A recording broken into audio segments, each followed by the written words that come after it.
Hello, good afternoon, and welcome to the live stream. Sorry we're a bit late, and hopefully everything all okay now. There was a couple of things I just wanted to install for the district line part of the stream. I thought it was all okay. Did a quick test on it, realised there was no train included, and there was a couple of things that needed to be done. So I've got that all sorted, and we're all just about ready to go, and hopefully we're in for a good afternoon. So we're going to start off with the Class 378 again. We'll do a run from Stratford to Richmond. So let's get things going and let's get Train Simulator Classic installed and get going first of all.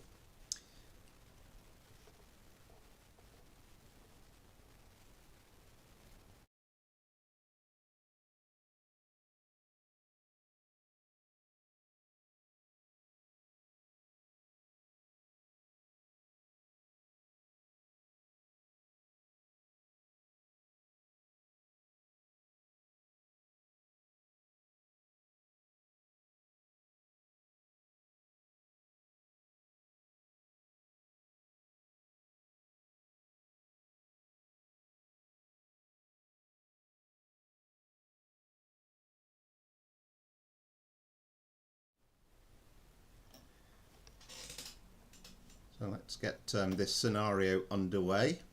So the first one we're going to do is 2 November 44. It's Stratford to Richmond, and it's using the Class 378 Enhancement pack, which we did a little look at in the week on Thursday with that run that we did to Stratford. But this is a more fuller on scenario, if you like, going from Stratford through to Richmond. We started at Wimbledon Junction on when was it now? Was it Thursday? It seems like a lifetime ago to me.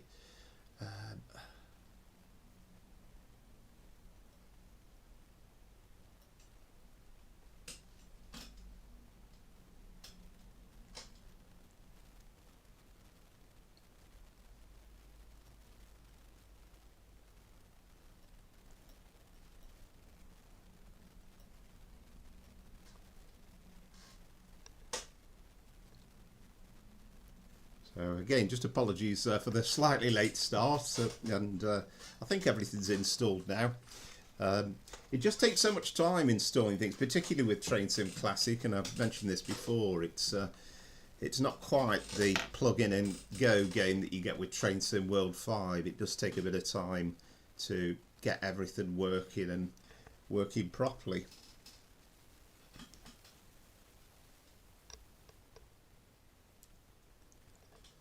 Hope everybody's doing okay on this slightly miserable Sunday, and it's been quite a tricky weekend weather-wise. Of course, we've had Storm Dara this weekend, haven't we? It's brought chaos to the rail network, including for myself. Went down to London yesterday, and the weather wasn't the best in either direction. So here we are, first of all then, at Stratford. Busy old scene as well. You'll see 1 or 2 trains coming through whilst we set things up. I mean, that's one of the things about Train Sim World when we have this route. I mean, it's going to be quite quiet, I think, at Stratford. Let's get the train set up.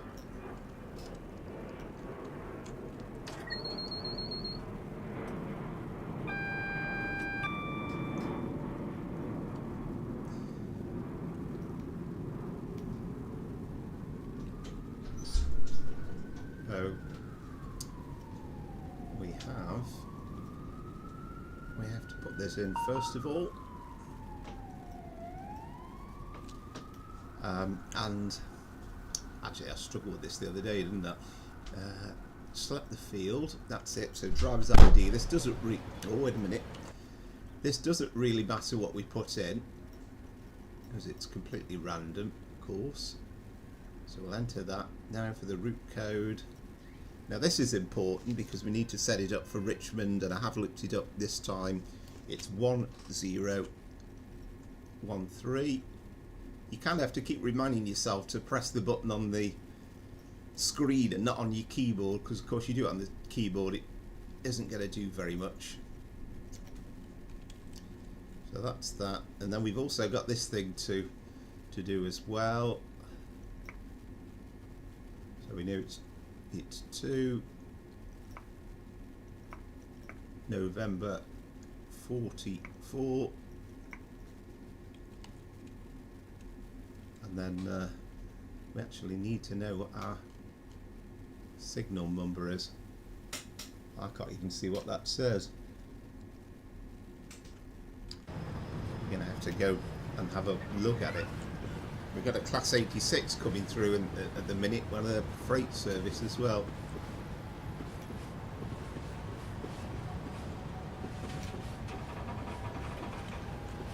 There we go, 1402. So we drop the 1 and then we put the 402.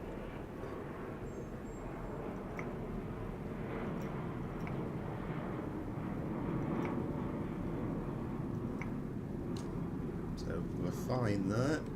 I suspect all in all we're going to be a bit late. Let's open the doors. The other thing to check, of course, is are we in AC mode? I think we are. Yeah, we're okay. We've got the pantograph is raised, so we are just about ready to go.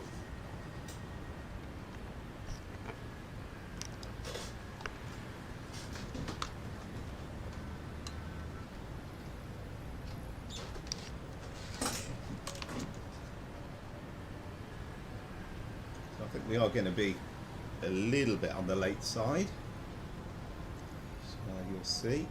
Should have been off, well, no, 9:45 actually, so it might be okay. I think if that freight train's been held in the station. No, that's better with the DRA off.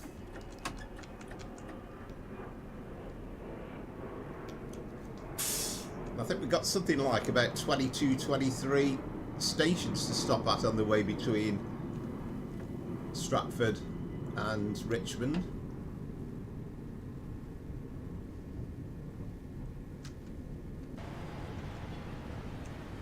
I have to say, it's a much improved driving performance now with this Armstrong Powerhouse pack.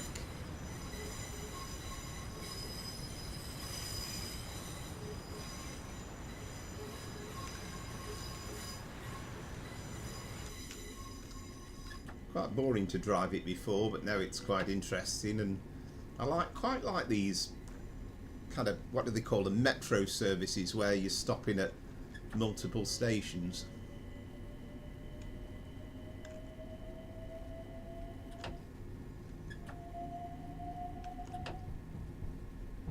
So I think that 378 there is waiting for us to pass to get clearance into the platform. First stop, Hackney Wick.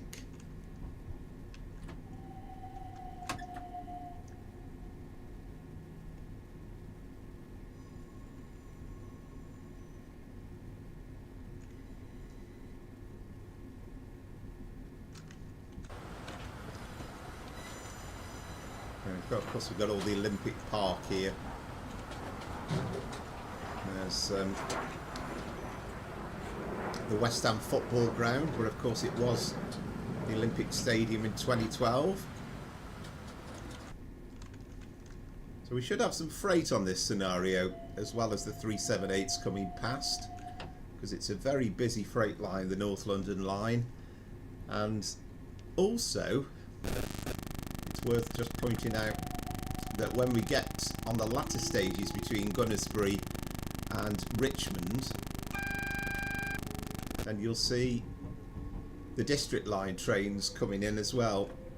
And I have to say, I mean, this route's been out such a long time, but I don't think anybody before Armstrong Powerhouse did this scenario has actually managed to do a scenario with the S7 stock coming into the platforms.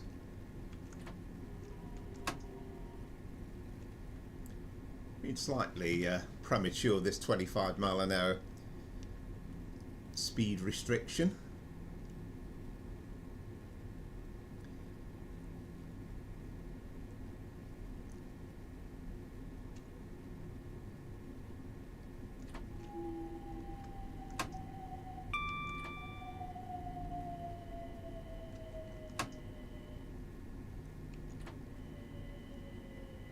Also finally got round to buying and installing the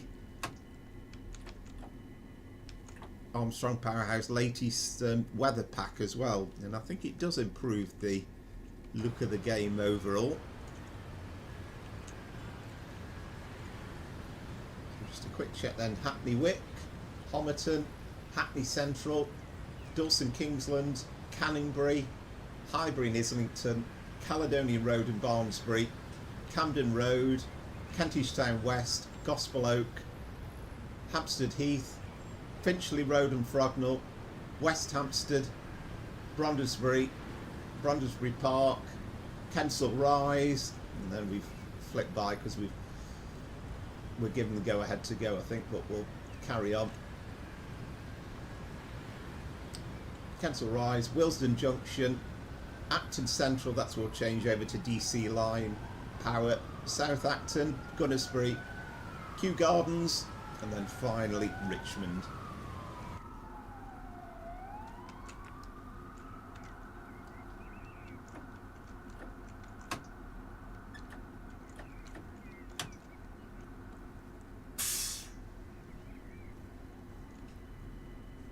If you're new to the channel and you're watching on, then please, if you're liking the content, then please don't forget to like and subscribe. It adds to the, hopefully, to the support of the channel.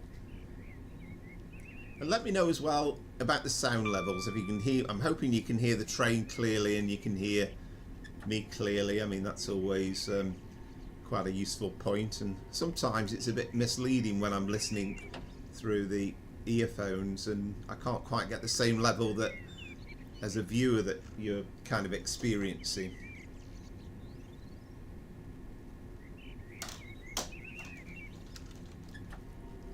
I mean, I think in the entire run we're only going to go up to about 45 miles an hour, and it takes about an hour to, just over an hour to get to Richmond.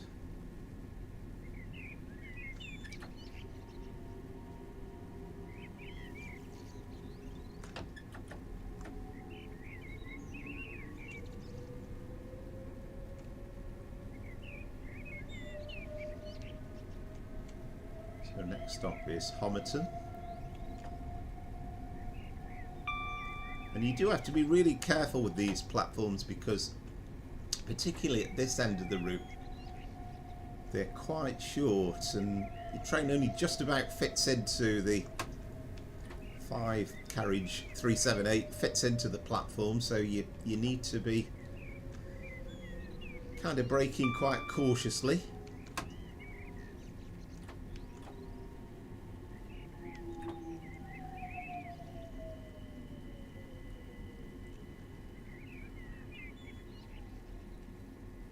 I think that's okay.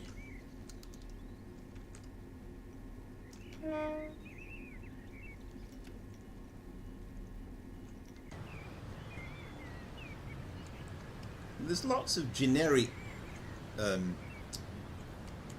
assets used, but it does give the feeling of being a London commuter, well, a London Overground service, and there's enough custom models to give you the feeling for the area as well.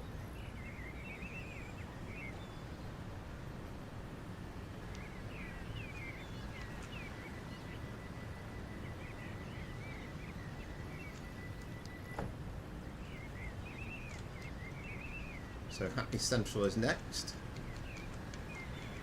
I'm not 100% sure if the chat's working from my side because I'm not getting any details about the chat. I mean, if you have been chatting and I'm not ignoring you, I just can't see anything at the moment.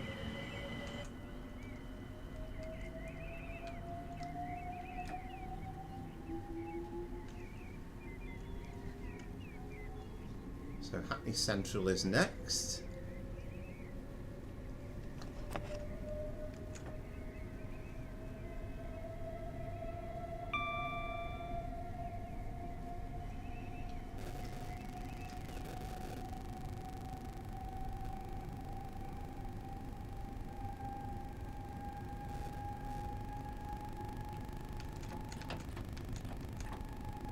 Now we're speeding. Trying to do a couple of things at once, just trying to have a look on the phone stuff. Hello, hello Southwestern.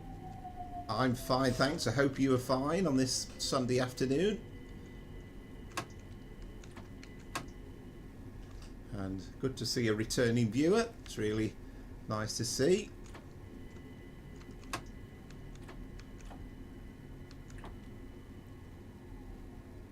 All this was going very smoothly until about sort of half an hour before, and I was just double checking that I got everything installed for the district line run that we got a bit later on, and I realised I hadn't, and it was sort of panic stations then to get everything ready. That's kind of why I'm slightly late.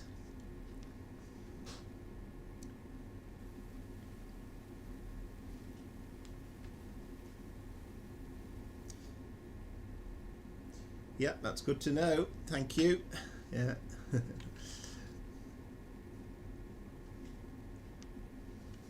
So Dalston Kingsland is next.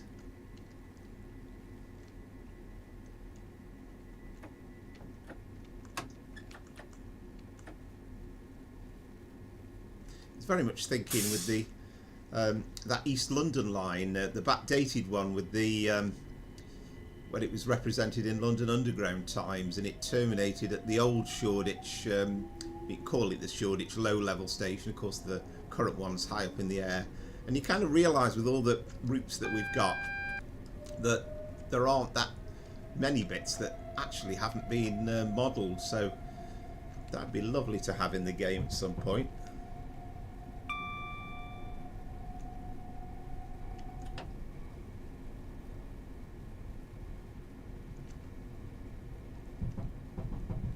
These stations really do keep you on your toes because it's such a busy section.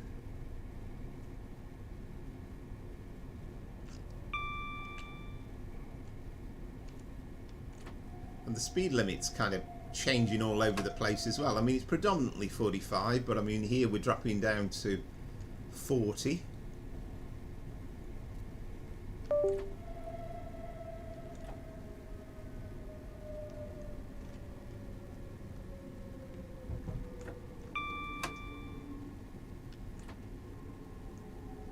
And I think we have a freight coming in. Because there'll mainly be class 66s. But I was saying on Thursday, I mean it's a huge freight line on the North London line, because it kind of joins up, particularly the route from the West Coast Main Line and then onto the Great Eastern Main Line, so onto places like Felixstowe, but also up the East Coast Main Line as well.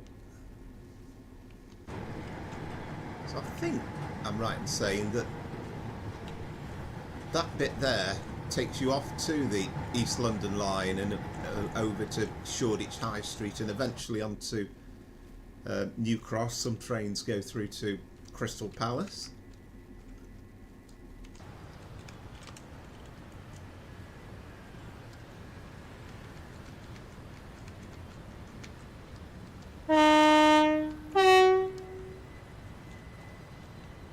Whether it's my imagination, but that the horn on this thing sounds absolutely amazing.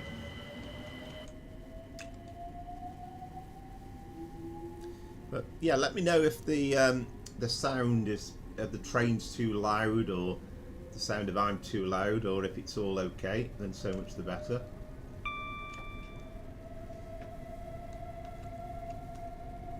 Yeah, that's a Highbury and Islington to Crystal Palace service.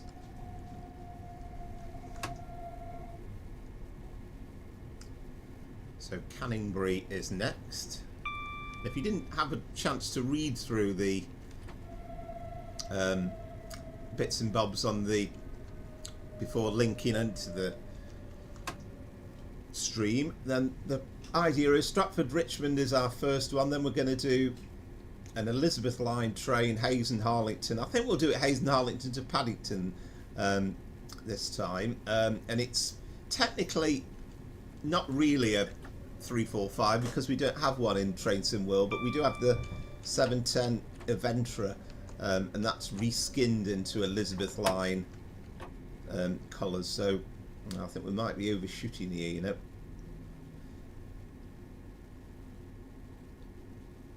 Not one of me better stops.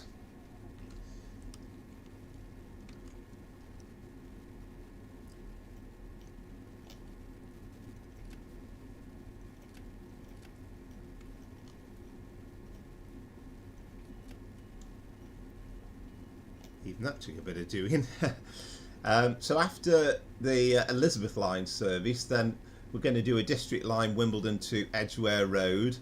Then we're going into the Midlands and then Stoke to Crewe with a class 156, and then finally HST from Nottingham through to Leicester.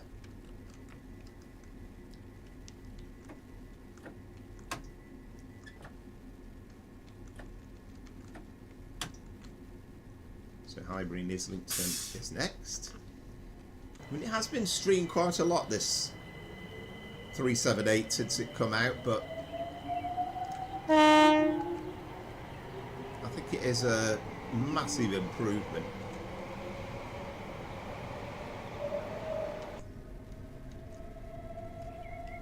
Certainly makes it drivable. I'll try and concentrate a little bit better, I think, with these speed limits. Of course, Highbury and Islington is the terminus of the East London line at this end. It's a busy old station, connections with the tube as well.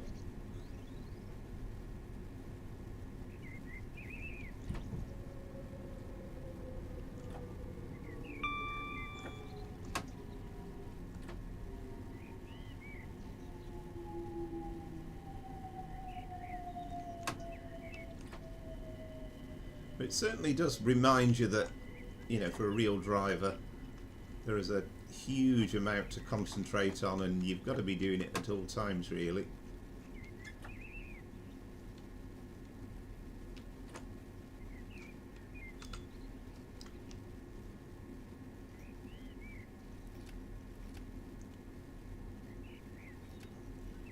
Seems to need a couple of presses on today for some reason.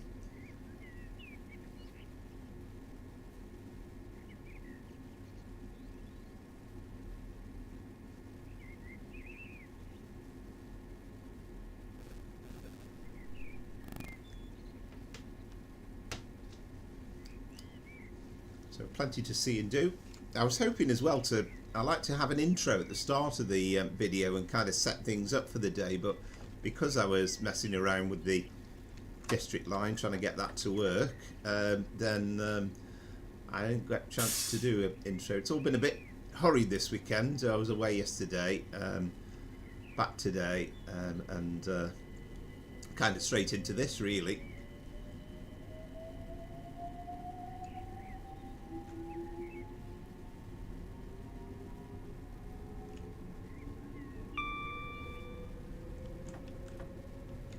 So it'd be great to have a modern day version of the East London line. It would also be good if this line itself could be given an upgrade. I mean, that Armstrong Powerhouse enhancement pack for the Midland Main Line certainly improved things massively, and it'd be great if we could do something like that for some of the other routes. And kind of remembering it, although it was kind of brought out by Armstrong Powerhouse,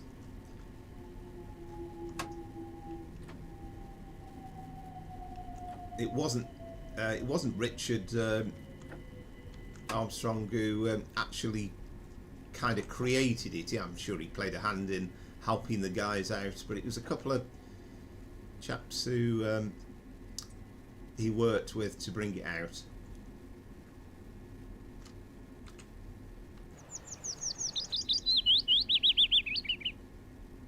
The one thing you can always guarantee the North London line is, I wish there was a way of turning down those tweeting birds, because they always sound overly loud.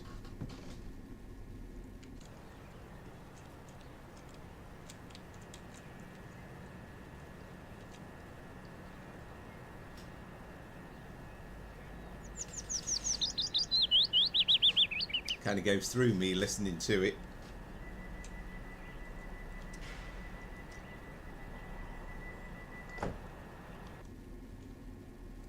It's always good to see a reassuring thump. Just thought, actually, did I do the lights properly? I'm sure I did, you know. Oh, we are set on. Yeah, we're all right. We're actually set out okay. And I think with the you press kind of I for the dashboard, it doesn't really seem to make a massive difference. It's good having the MyTrack system, and it's good having the GSMR, which is over there, which you know you're able to log into.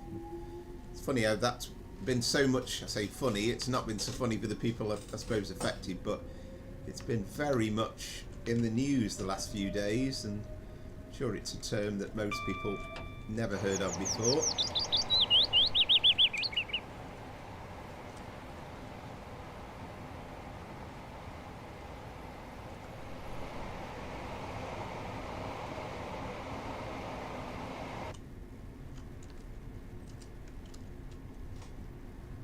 So Camden Road is next. We do pass over the Midland Main Line, the East Coast Main Line and the West Coast Main Line as well on our route through to Richmond, as well as joining up with the District Line. Now we've got a 20-mile-an-hour speed restriction coming up. There's the advance warning of that.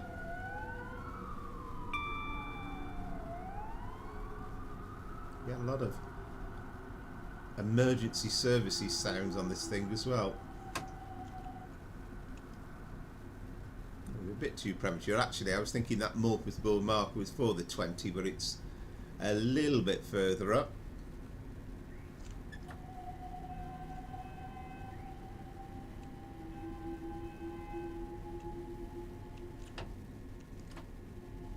Kind of ironic thing, isn't it? The 41 was prominent, but the 21 is down there and absolutely tiny.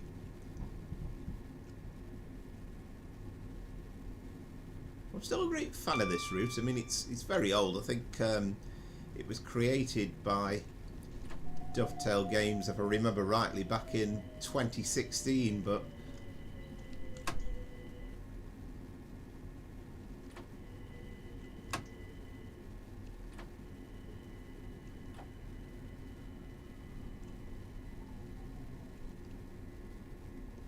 it's a bit weird there, doesn't it, to have the stock car marker the other side of the signal. So we'll stop this side of it.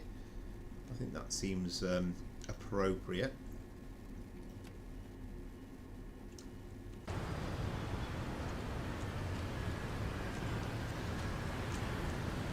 And you can see one or two London landmarks in the distance. You've got the BT Tower, you've got there's the Shard, isn't it, over there, and some of the taller buildings. I mean, when you kind of, if you zoom right up to it, you realise they're surrounded by green grass, but it matters not because it gives you that representation.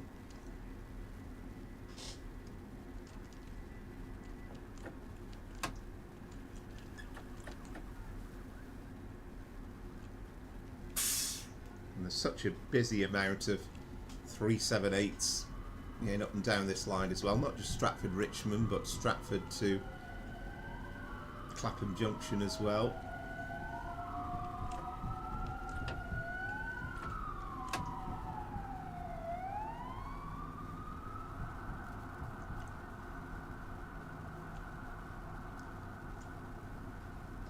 We are going to have that mixture, combination of Train Sim Classic and Train Sim World 5 today.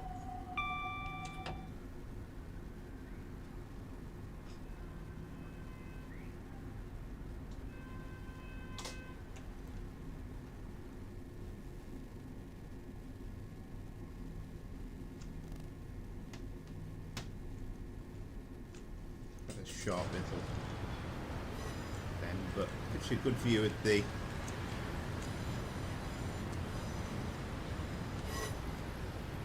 modelling, and we've got the branding patch installed now, so you can see it properly as an overground train. That was missing. I'm sure that's for licensing reasons, but it's always the case that somebody very quickly puts in a branding patch.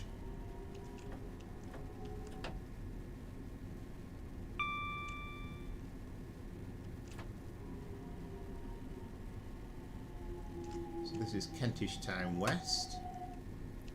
And of course, when we get towards the latter part of the journey, we will be very much end up in DC mode, but we're in AC at the moment with the pantograph raised.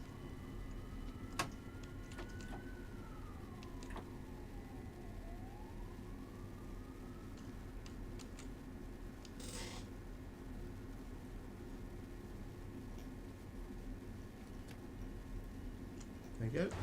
Doors are open.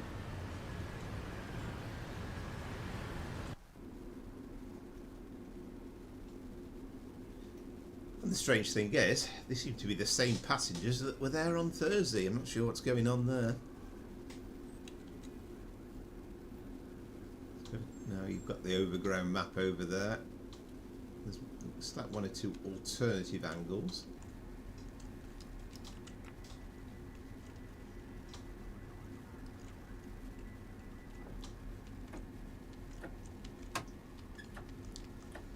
So Gospel Oak is next, and of course that is the junction for the Barking Riverside line, which is available on Train Sim World 5, and of course very soon we'll have Stratford to Willesden Junction in Train Sim World 5 as well. I don't know exactly when that's going to be, but it looked from the screenshots from Incredible Trains as though it's pretty well advanced. Again, just when we thought we got a 45, oh excuse me, we've got a 20 mark coming up.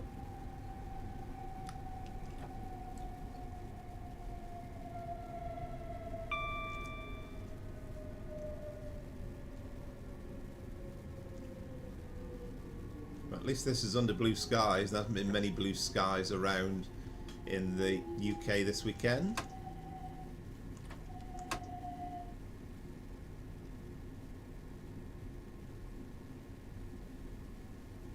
We'll see when we get to Gospel Oak whether there is a Barking service in the platform. I think this is technically set, this scenario, from a few years back, and of course it used to be a diesel only branch. I think that's what we've got. I think we've got a class 172 in the platform, so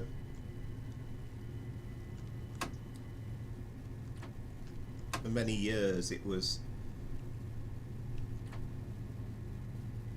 not really considered as top link, I suppose. So now of course it's electrified and they have the all new trains. That's another freight going there. But we've got a class 70. Oh, indeed. Wow. That's a bit more exciting, isn't it?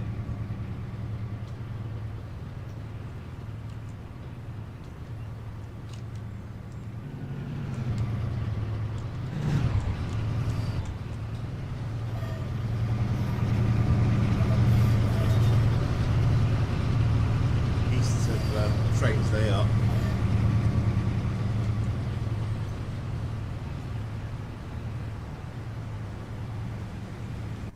Well, it's a long old freight train, so we better get moving. Hampstead Heath is next.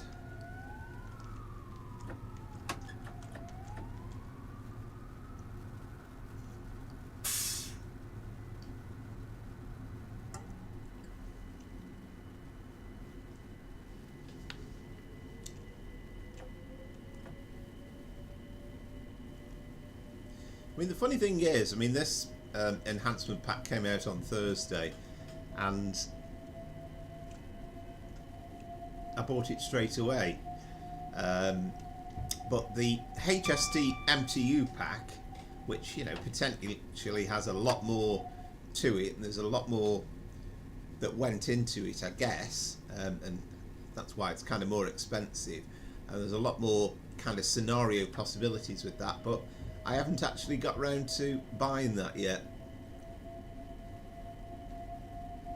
But I think it's a difference, because the HST packs that have been brought out before still very, very drivable.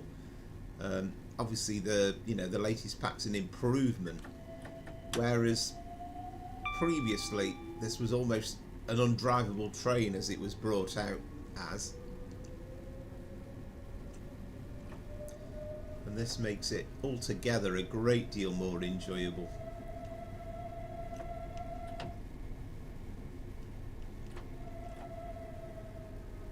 I mean, what we're trying to do is hit the platforms about 30, and that should give us enough time. I mean, they're pretty smart stoppers, these things, but again, you've still got to kind of approach the platform end a little bit cautiously.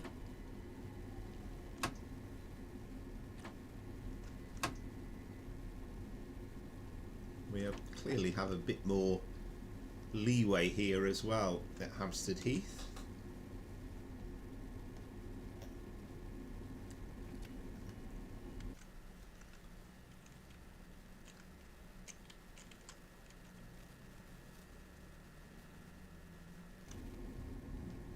I always find it slightly amusing when you see the passenger just walking on the platform and then disappearing.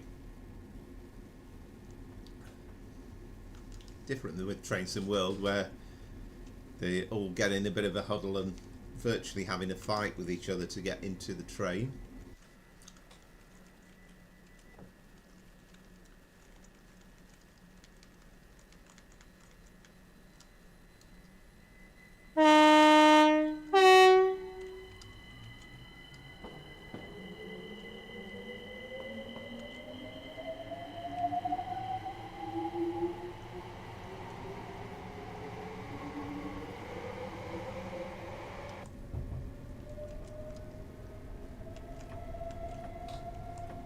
I mean, when you show that outside view and you show the train passing, you know that you've got to be fairly quick back into the cab, because it won't be too far off before you're speeding.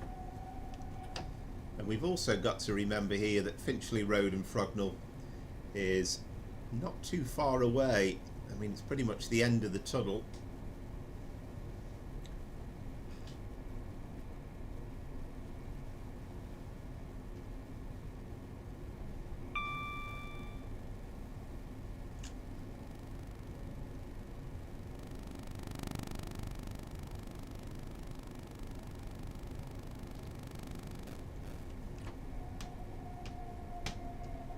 Again, perhaps going to step one. I mean, again, in theory,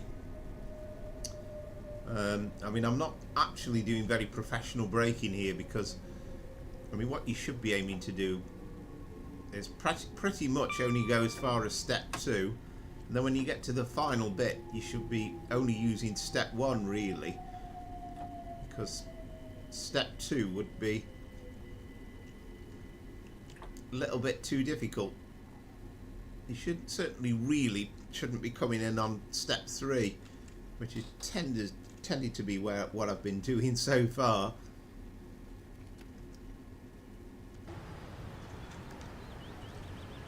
I think, you know, remembering there's a lot of standing passengers on this thing as well, and you could easily have them toppling over if you keep braking at step 3. Sometimes I suppose it's necessary, it's inevitable, and maybe if it's particularly slippy, then you probably should be braking a lot earlier anyway, and you'll be aware of that as a real driver.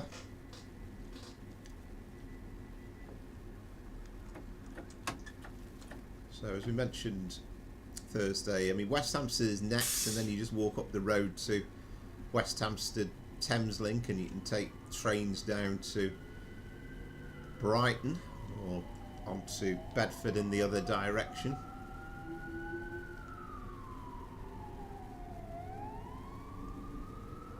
As we amble our way across London, really. Oh, we've got another freight. I think it's a class 90 this time. In Deutsche Bahn livery. Excellent. The car wagons on the back.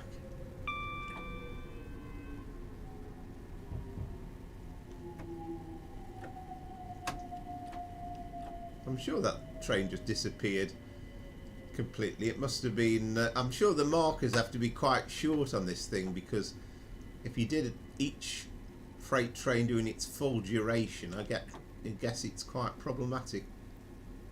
Still coming in on step 3.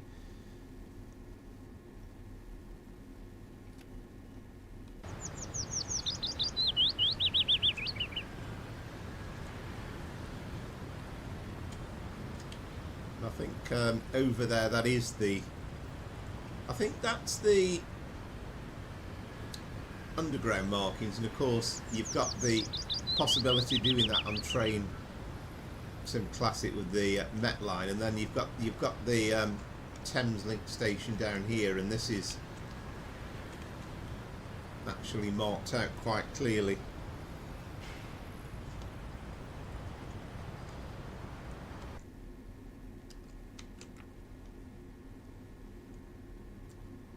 You know, we're always looking. Those lights should go out, and then this pilot light thing should go on. Only describes the pilot lights, that sort of colour, to show you that the doors are actually locked, because unless that blue light is on, you won't be able to move at all. So Brondesbury is next. I think it's pronounced Brondesbury. I mean, it might be Brondesbury for all I know.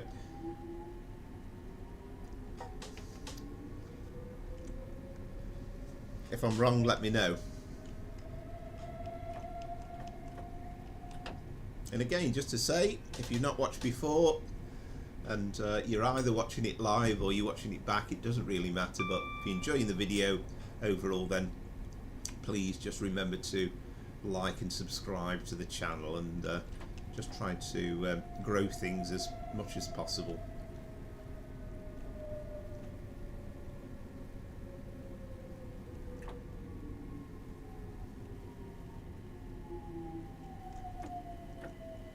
It really is an intensive service, isn't it? With, you know, there's barely a second when you've got another train not coming in, coming past you.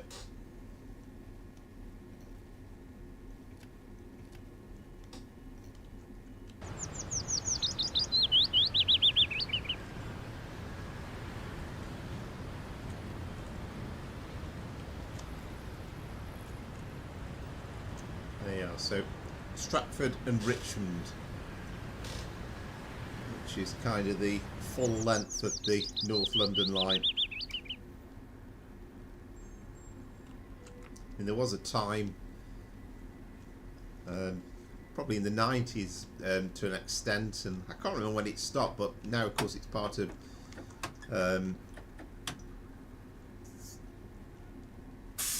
it's a tram thing, isn't it? The metro thing, where it goes from Stratford onto North Woolwich.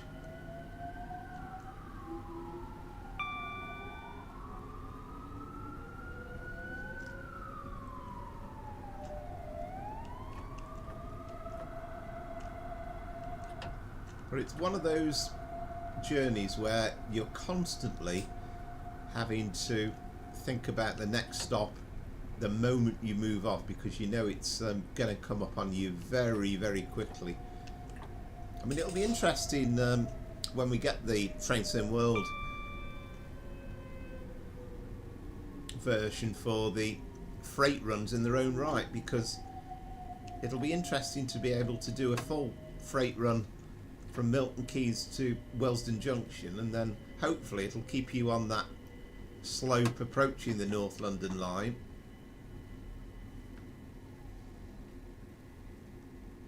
And then you can kind of rejoin on Train Sim World for the next section, or vice versa, really. And I know I've seen that. Again, not one of the better ones. I mean, you get to a point, I think, kind of Willesden Junction and beyond, where the platforms are quite long and a lot more generous, so it's not so much of an issue, but the platforms on this section of the line are very short.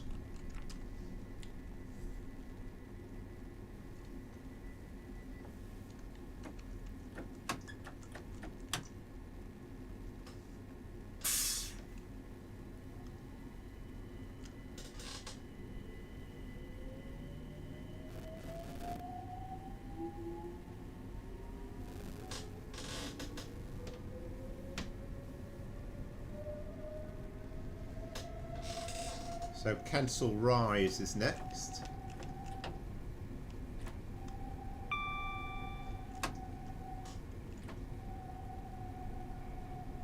And again, we're on a slightly downhill gradient, so you're conscious of that, trying to get the brakes on.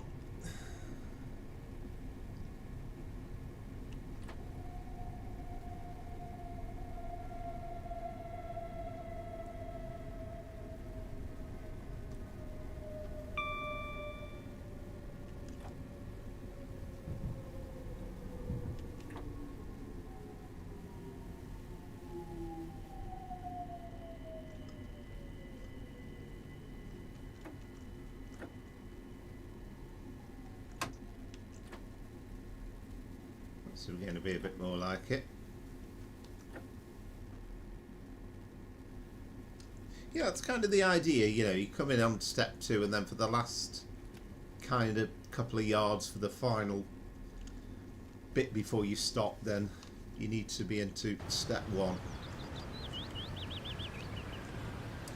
Wish we could have a few more shops that are a bit more representative, because there are so many routes that have kind of got those same row of shops, and it'd be nice to get a bit of variety. Good to see the representation of the single decker bus though, I suppose.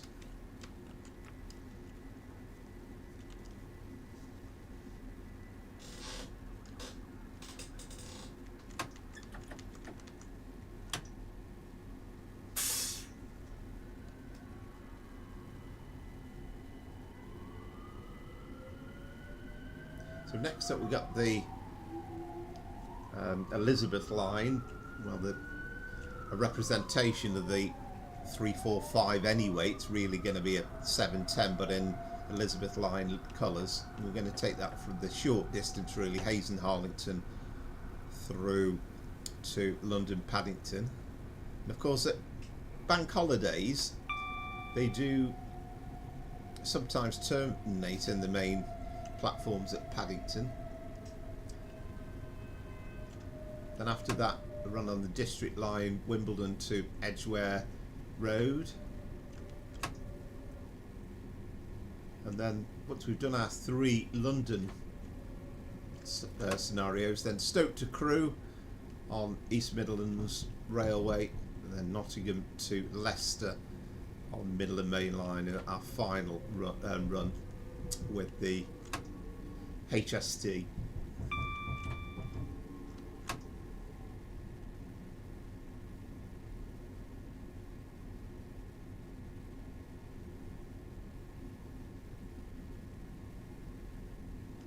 Busy old station, Willesden Junction, because you've got the upper line section here, and then you've got the line that goes away off to Clapham Junction. You've got our line that carries on to Stratford. You've got the link with the West Coast Main Line, particularly for freight trains, although we did our one the other night from the lower level platforms as a passenger service. And you've got the Bakerloo and the Euston Watford Junction trains as well down below.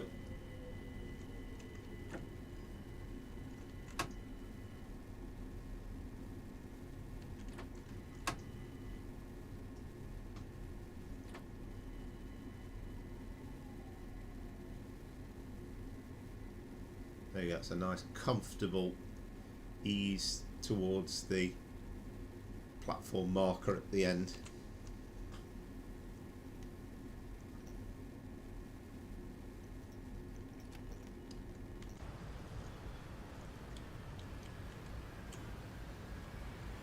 don't know whether we'll see anything on the West Coast Main Line here.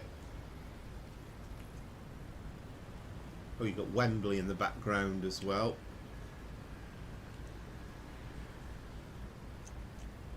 So you can see there's the lower line platforms. That's kind of the freight bit. So if you're doing a freight, then you're going to come off the West Coast Main Line, and then you're going to go up the hill, and there should be a signal somewhere where at the top where you will potentially get howled.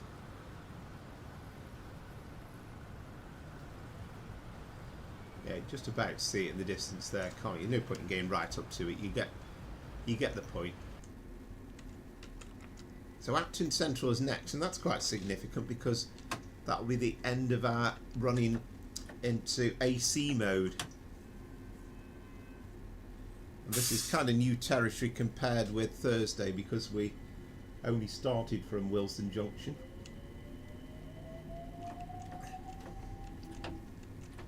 There's already been quite a few Overground scenarios uploaded since Thursday, so there's some decent ones to have a run on. This is just one of the ones that came in the pack.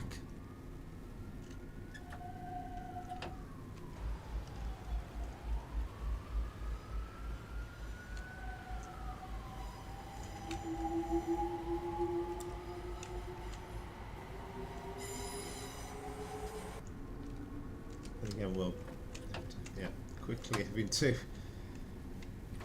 check because you know that you're going to run away with it speed wise.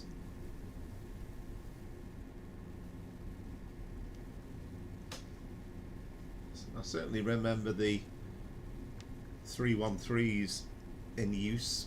I mean, it was a 3-car service then. It's 5-car.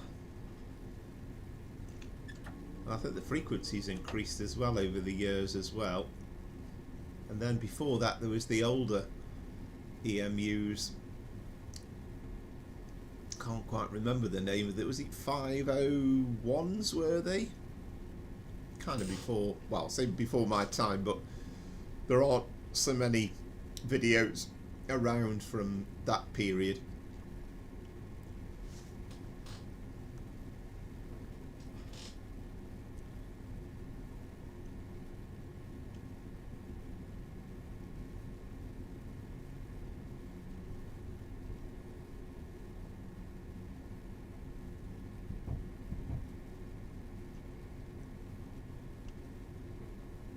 We'll get 35 in a second.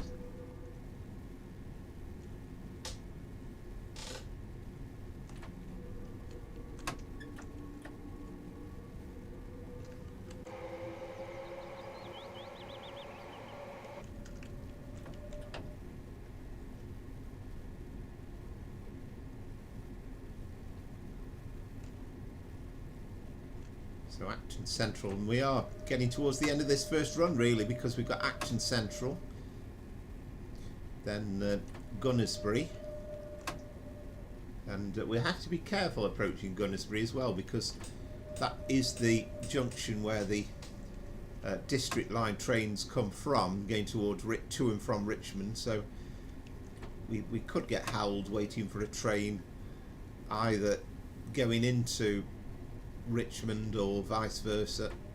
So we will be crossing the district line paths, and then for the last section, Gunnersbury onwards through Kew Gardens and into Richmond, we're very much on a rare piece of track in terms of the UK where you get both services operating on the same lines. And okay, I know that's also true of the Watford to London Euston DC line trains. I mean, it's possible to actually change this from AC to DC on the move, but in this particular case at Acton Central we will be doing it when we are actually grinding to a halt, or once we've ground to a halt.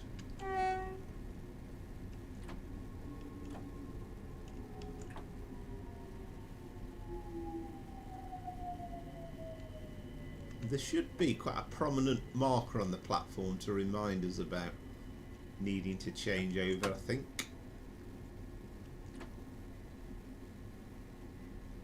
Well, I thought there was. Maybe there isn't on the game.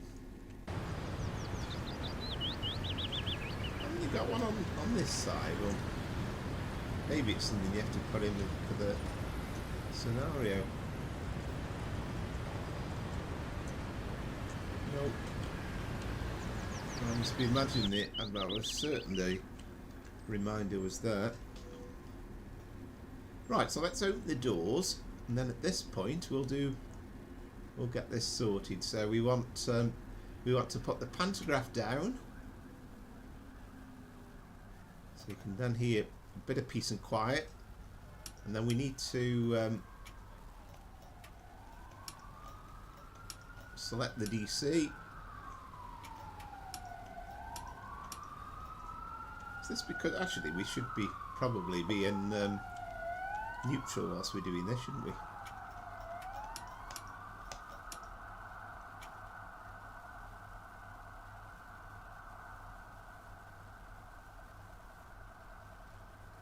Still saying is AC. Let's just make sure. So pan down.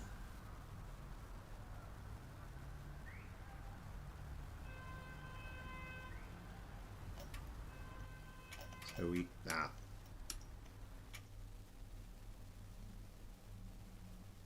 there we go. It's lit up now. So we want shoes down. There we are. Now we've got power again.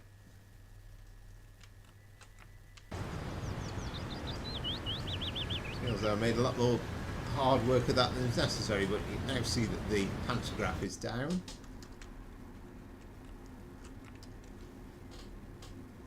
Make sure that the doors are closed. They are. Oh, hang on. We need to be in forward, don't we?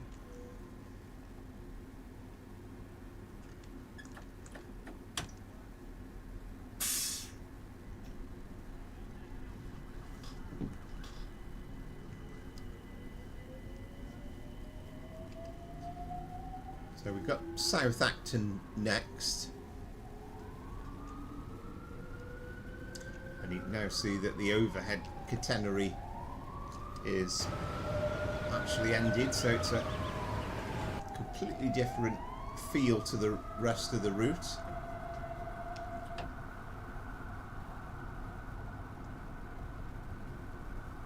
And I mean, power-wise, you know, it's sometimes not always so easy to notice when, I think with this, you know, you're not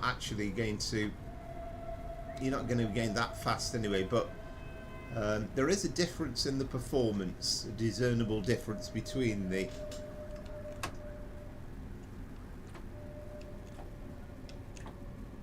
AC and DC modes.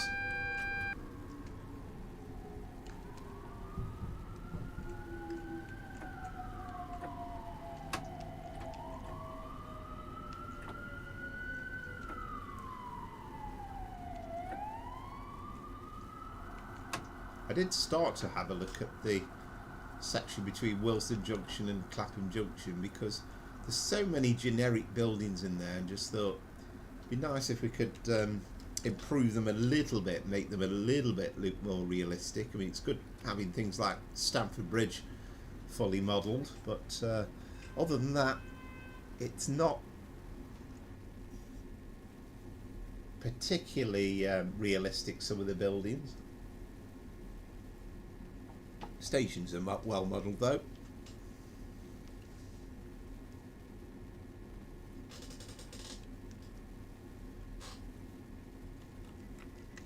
So Gunnersbury is next.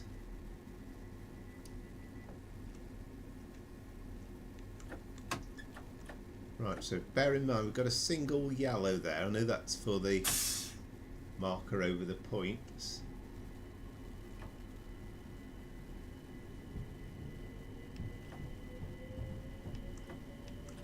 It's fairly slow anyway, and I suspect this is a potential spad, and one that drivers are warned about massively, because you're kind of coming round the corner. and you've just got to be really careful.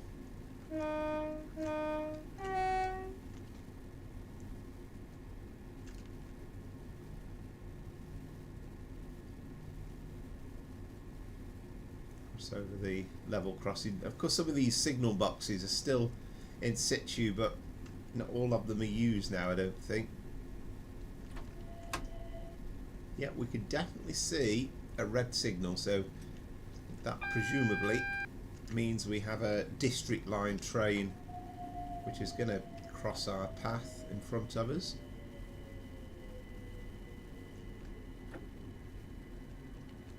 And I know that the real drivers always say that it's a question of coming in really slow, because there's always the chance. I think I can see that district line train ahead of us there going across the tracks.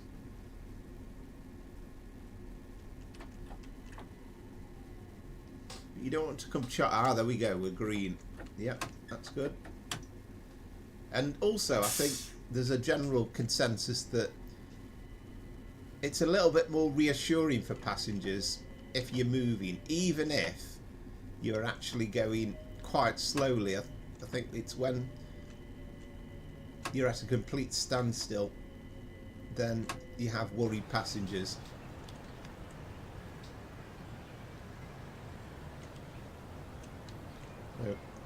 So there it is. That was that. You can just about see that Met Line train disappearing round the corner.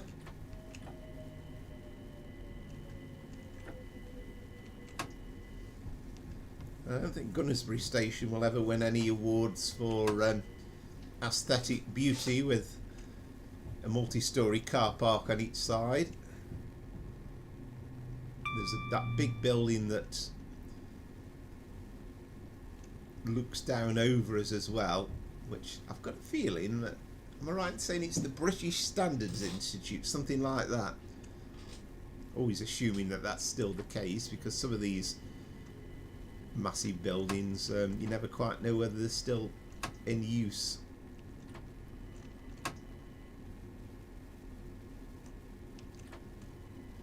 I'm expecting we're going to see at least another one, possibly two district line trains between here and Richmond, and hopefully we'll see one in the platform.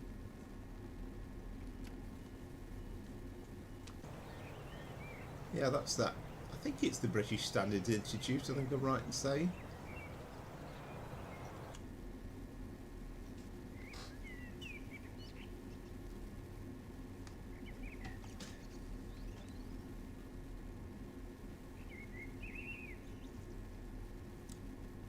So, once again, thank you very much for each and every one of you that watches the videos, and really appreciate the support and the interest.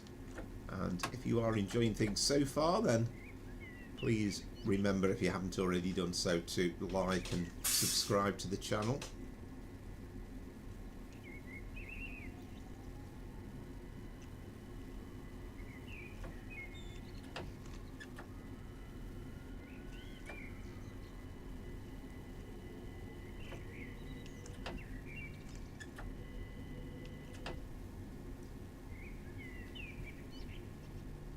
Hello Duncan, hi, welcome to the channel, glad to see you here, and welcome aboard again. And again, we're on this London Overground service through to Richmond, so we're nearly at a finish with this. Yeah, good to see you again, hope you're well on this Sunday afternoon. Don't know if it's quite as miserable in Scotland as it's been here in England this last 24 hours. It's definitely been a couple of days to have stayed in.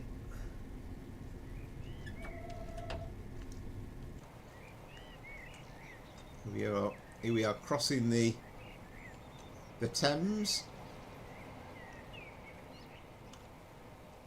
Good to see all the shadows there, isn't it, with the from the clouds.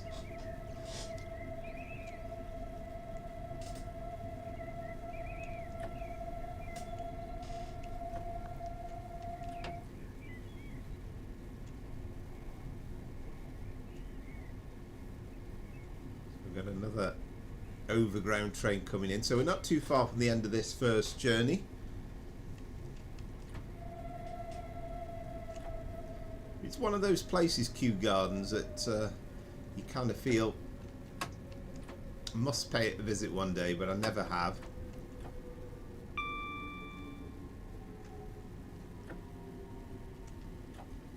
And some of these stations really proper villagey feel about them.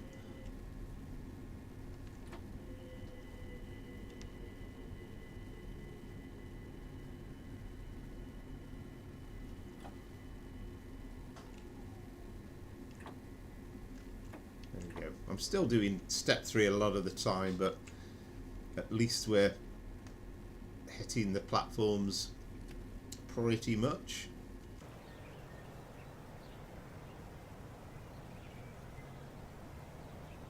Love the idea of the graffiti that have been put in.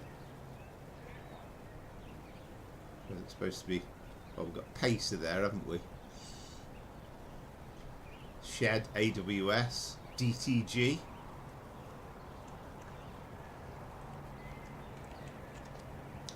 And then the graffiti on the walls as well. And it is...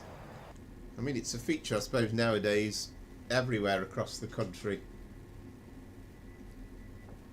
Yeah, I think it's pretty much been the story across the whole of the UK, hasn't it, Duncan? The horrible weather. It's probably not a bad time to be staying in and watching train videos. Well, I'm hoping so anyway. But hope you're well and warm, really. It's the biggest problem's just trying to keep out of this cold weather. So final stop is Richmond, where we will terminate, and we will be joining up, well, we'll go alongside the south western main line to Reading. I think you've also got the trains that go on up around the Kingston Loop as well. There's a district line train.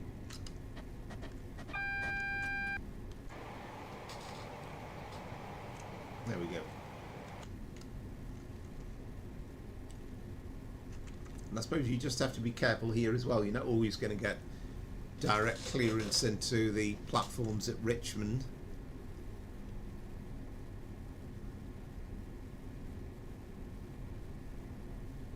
It's taken us just over an hour, I think, to do the full run from Stratford to Richmond, but an enjoyable run all the same.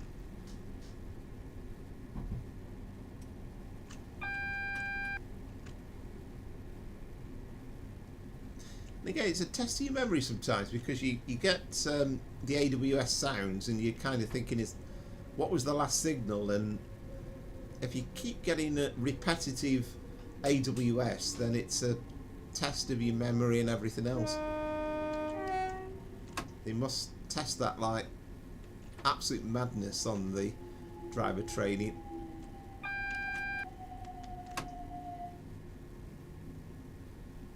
And sometimes as well you get confused because you see a lurking signal that's red like that over there, but of course that isn't even for our platform. Well, we've got a amber or yellow into platform 4, so we are okay, but we have to come down to 15.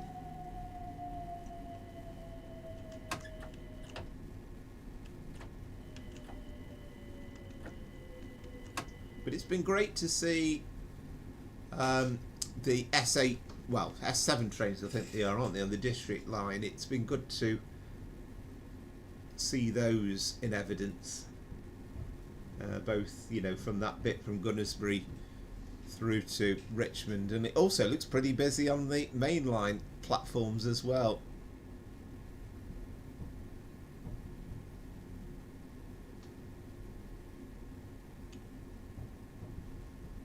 I mean, that's, you know, if we ever do get, I'm hoping with the Trains in World version when it comes out, Willesden Junction to Stratford, hoping that they do eventually bring an extension out to Richmond as well. But for things like that, at the moment, Trains in Classic always wins out because there is so much more stock that's available.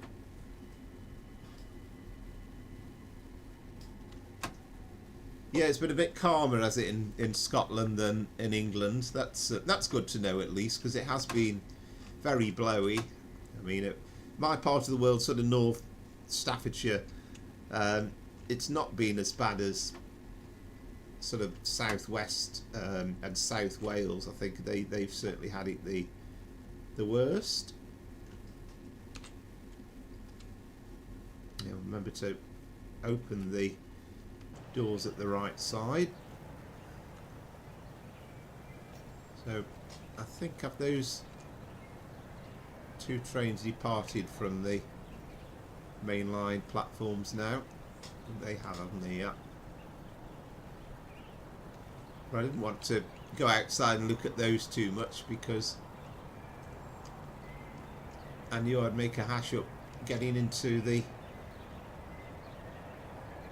buffer stops. Wow, phew, you've made it.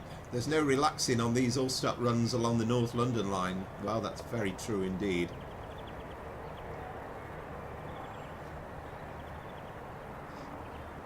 Yeah, the weather's been pretty horrible, I think, pretty much everywhere. But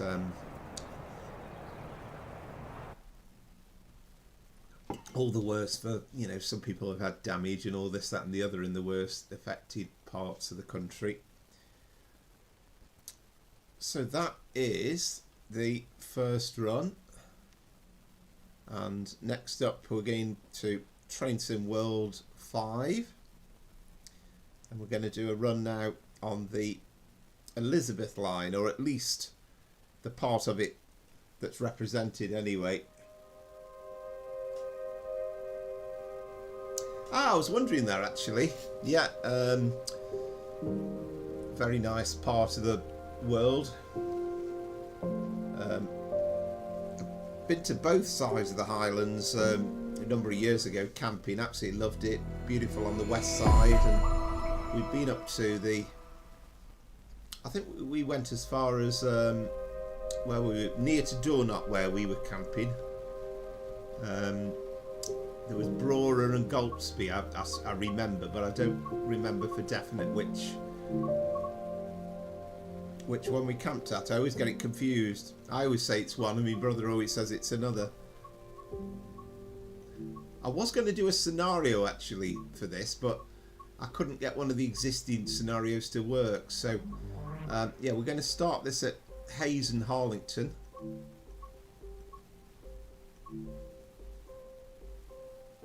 Yeah, absolutely, and I'm sure for that reason alone it's pretty popular.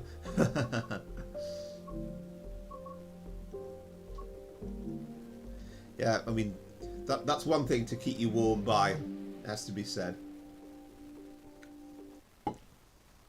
Right, so Hayes and Harlington. So that's kind of the bit that goes off towards Heathrow, and this is the point that goes off towards Paddington.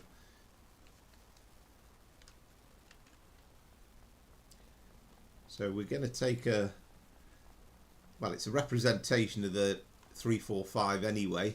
And we're going to take it down to London Paddington. Yeah, the west is beautiful, and we went camping at Mallaig a number of years ago now, but we're on that section between Fort William. I mean, it's lovely up to Fort William, but beyond Fort William, on the road to Mallaig and driving in there, it was, you kind of wanted to keep stopping the car every few seconds because there was just something beautiful to look at constantly.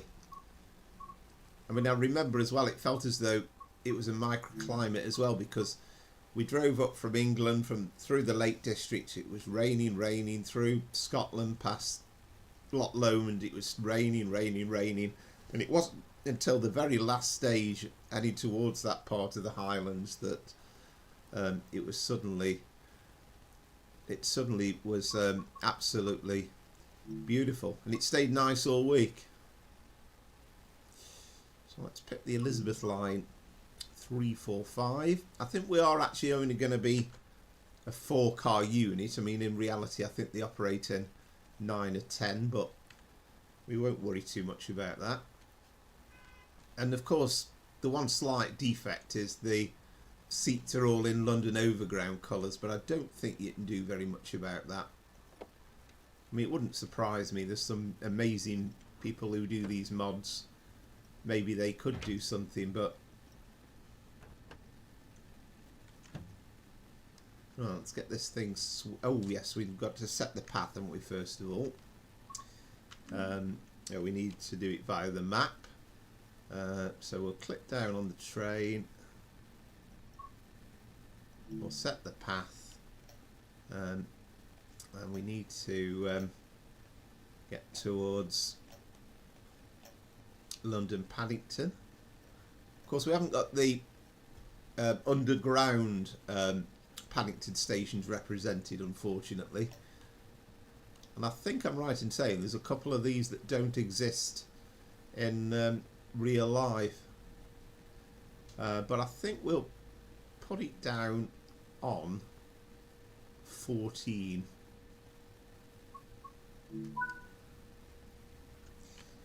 So we'll switch this thing on.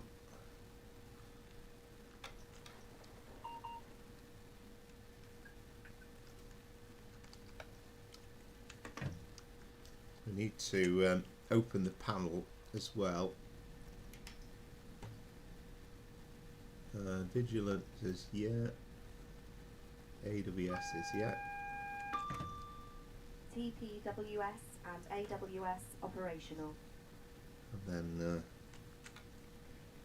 oh yeah, we'll go back to it. And the other thing I've got to remember as well, and this was confusing me enormously earlier on, of course, we can't run it without making sure we are into... Oh yeah, I haven't switched it on yet, have I? That's a point.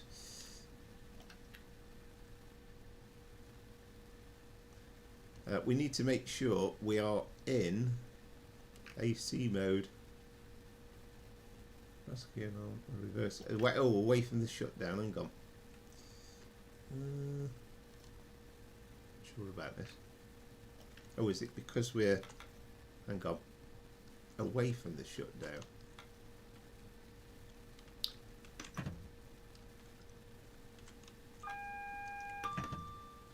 TPWS and AWS operational. Right, now it's working, yeah.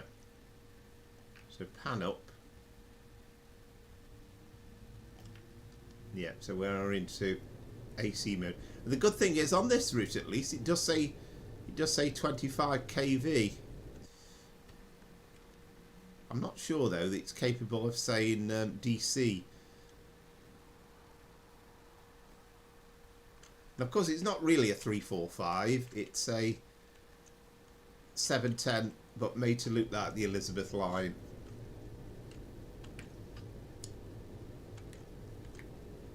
Yeah, let's have marker lights only, otherwise it's going to look very, very bright. Now, did we open the doors? I can't remember. No, we didn't.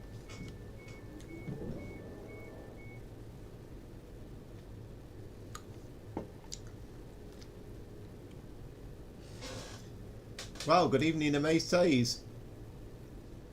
And you're just coming into Reading on Tradesome World 5 at the moment.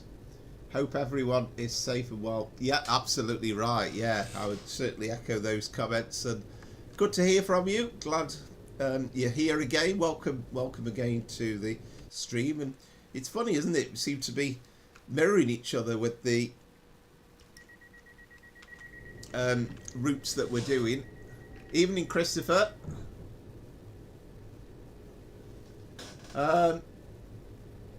No, five today. Yeah.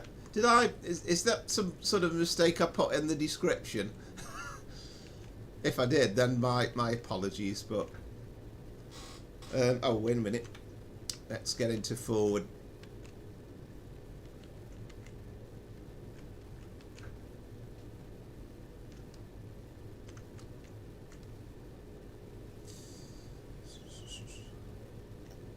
Now, what am I doing here?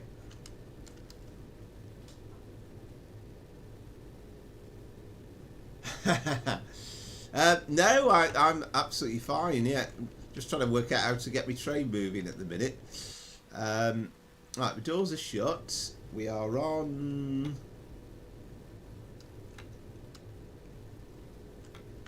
Need to be in forward. What am I doing wrong? Right. Left door's unlocked. Left door's locked. We haven't got the doors open on the other side. We know the pantograph's up because we checked. Ah. I put the pantograph up once.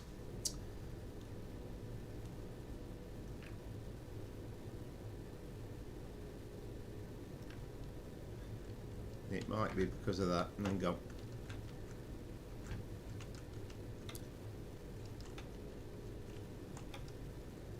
We'll get this right in a minute.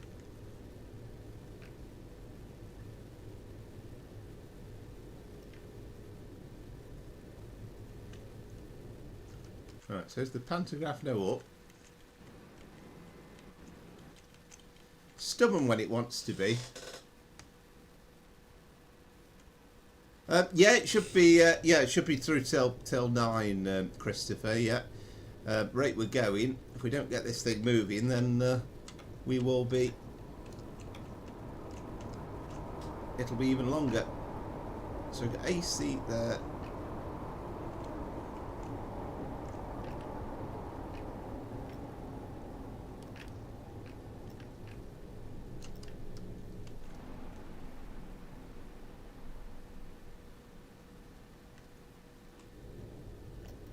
Oh.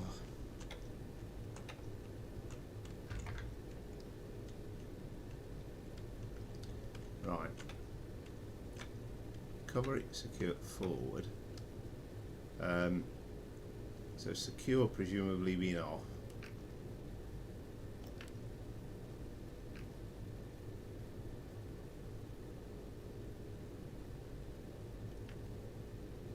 Right, I think what I'm going to do is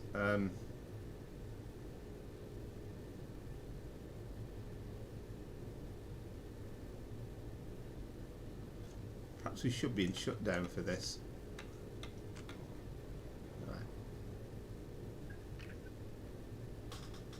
Sticky to on.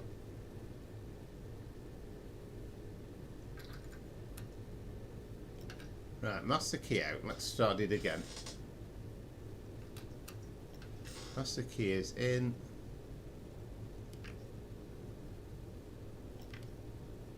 No, it says we've got to be away from shutdown. TPWS and AWS. So just imagine we were putting the shoes down for a minute. Okay, so that works. So we'll put the shoes up now.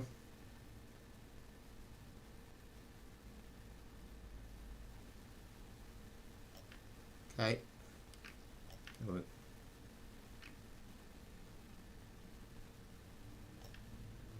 Right, I've got confidence this time. Hopefully we've now got the...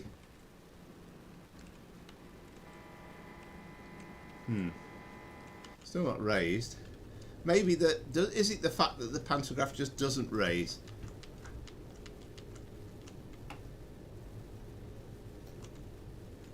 Yeah, it's working anyway, so... Not sure what the problem was. Yep, well, we'll be doing a bit of HST action myself a bit later on. But it's... I mean, it's the oldest route, this is, on the Great Western.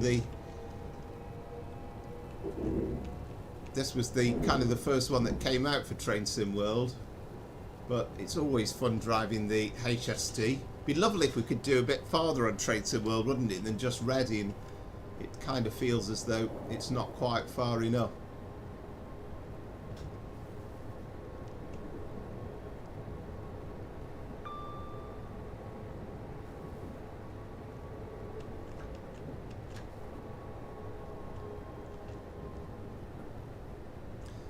Speaking of HSTs, as well in lovely Great Western Railway livery.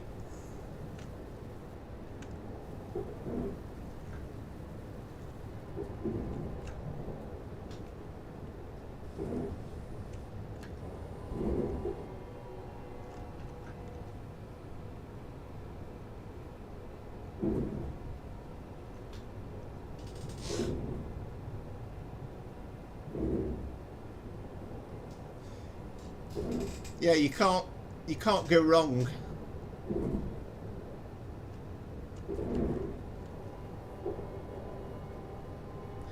Ah, that's interesting. I mean, we've been routed now onto the fast line, so I perhaps should have pathed this one a bit more accurately. We might not be stopping at any intermediate stations, but never mind. I suppose we could say this is like an empty stop working. I was going to do I got a great scenario that I've driven before, and then I tried to load it up, and for some reason it didn't work.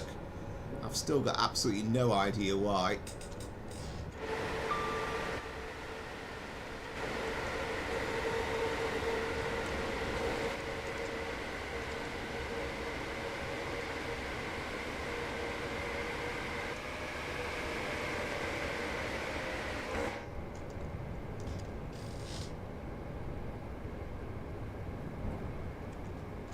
Yeah, you just want to do that bit more, don't you? And of course, with Trades Classic, carry on the journey. I mean, you can go through to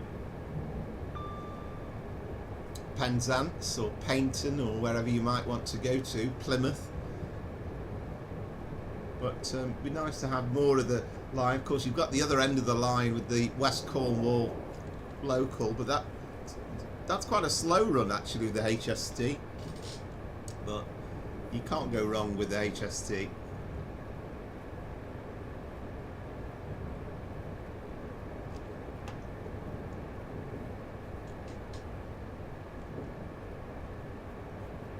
But I mean, it's an old route, but I think it still does look reasonably good.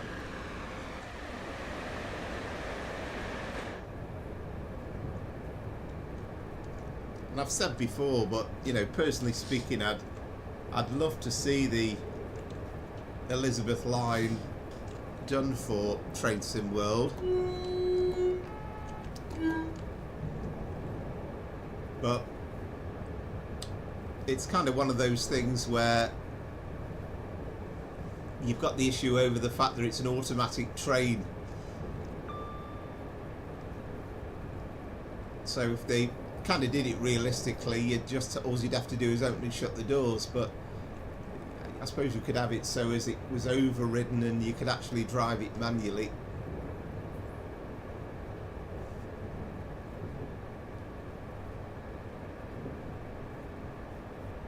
Yeah, I did mean to do this so as, and I could have pathed it so as we were definitely going to be stopping at the stations in between, but we'll take this as kind of a early morning empty stop move, I guess, although it is 10:15 in the morning. But and I know that at bank holidays they do actually ride into the platforms at London Paddington.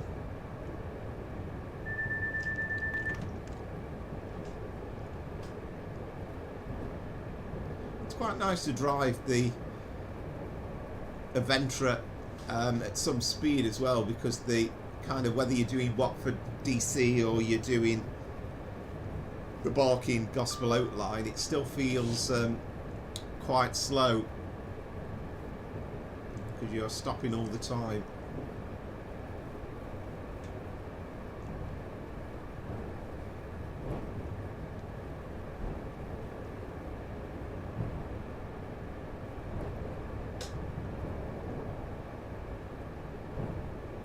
I mean, I'm quite surprised, and I mean, you kind of get the impression, I mean, I don't know, understand really how all this licensing works, but they got the Great Western licensing sorted out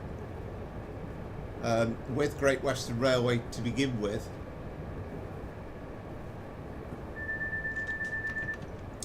I believe so, Cameron. And again, welcome to the stream. Good evening. Hope you're doing well.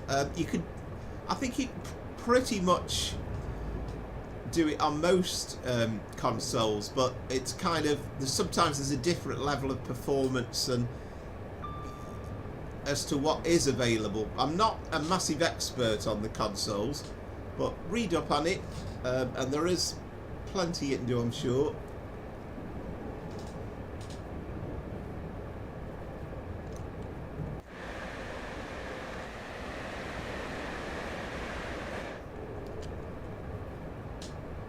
It's only going to be a short run, this one, to take us into London Paddington.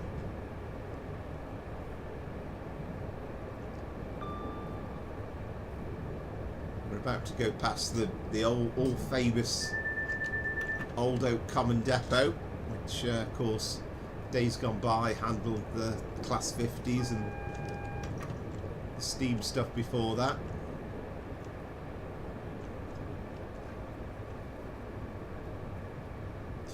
Always used to be really fast into the platforms at Paddington, but after the couple of rail crashes that happened in the 90s, then the speed limits were lowered.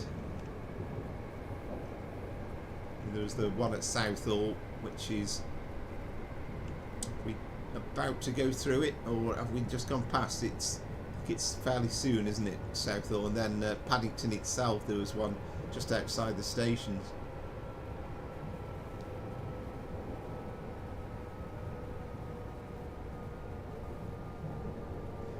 Yeah, oh, I remember that actually. I remember that because it was released. It was released in the proper Great Western Railway green, and then it seemed as though Dovetail Games themselves had created a version in when it was like first Great Western, and it seemed as though that kind of came out by accident.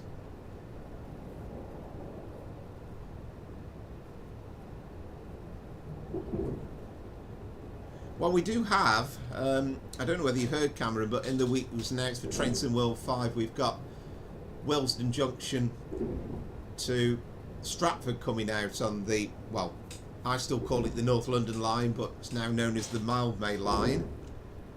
And of course you've got the Watford DC line as well. I mean, I don't know whether it'll layer in the 378 when it comes out for the Watford DC line, but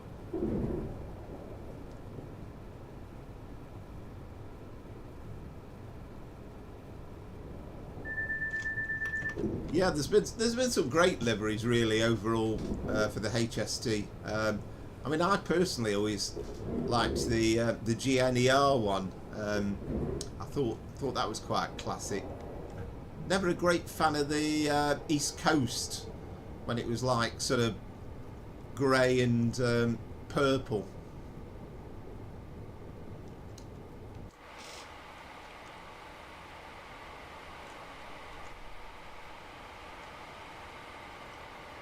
I mean, for a very old route, this, I think it's still absolutely incredible, really. I think you've got the, is that the Westway? I think over to the left as well.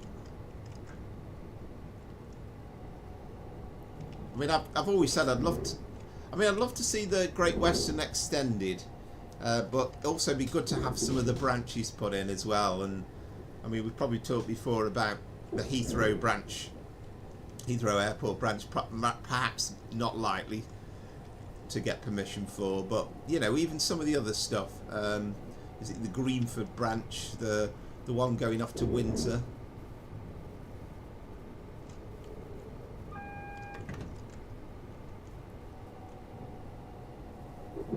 But yeah, I must say I was I like the fact that you're basically doing a similar service in the opposite direction on the same route. That's kind of happened before.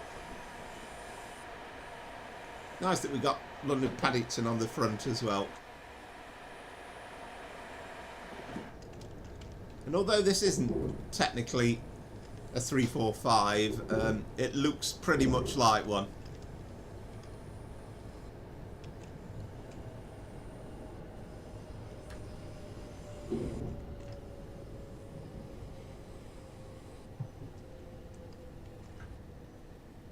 Oh yeah, yeah, absolutely right, yeah, yeah. Oh, the original livery. I thought the Intercity and the Swallow livery was pretty decent as well, but it was kind of made for the original British Rail blue colours, and you know, all the design work that went into it. I mean, it was just a marketing dream, really. And I mean, British Rail was at the low ebb in the 1970s, you know, I think the story's been well told, but the HST did more than anything to get British Rail some success.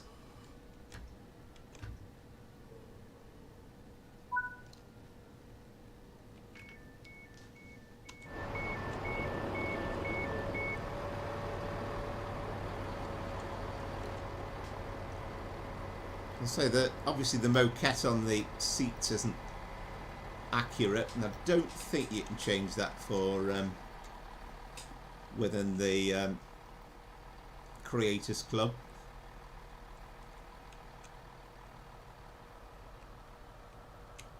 But,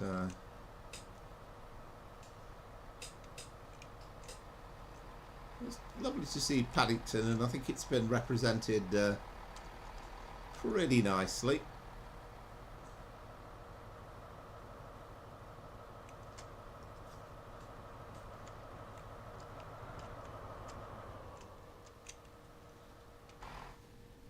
While we're here, just let's have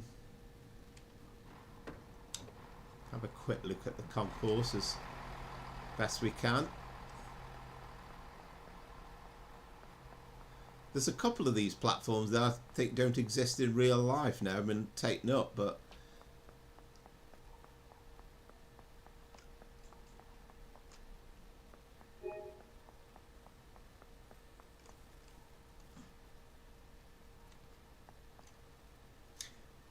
no worries at all, Zachary. Well, I hope you enjoyed the party. But I'm sure that's it's got to be more exciting than watching trains, surely.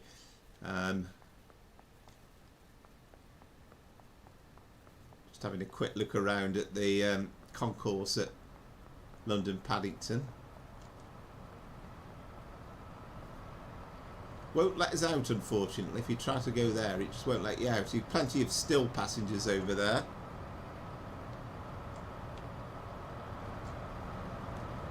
There we are. We've got a service to Oxford, calling it Slough, Reading, Towers, Pangbourne, blah blah blah blah. Then we've got a HSD there.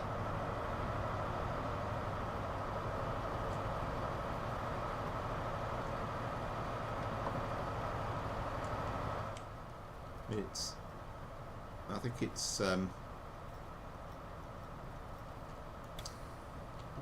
I couldn't get in there. I think it's lovely how they've modelled the seats as well. Very nice, the Great Western Railway version of it, must say. Why can't I open the damn thing? Oh, there we go. Seem more fiddly than the current ones.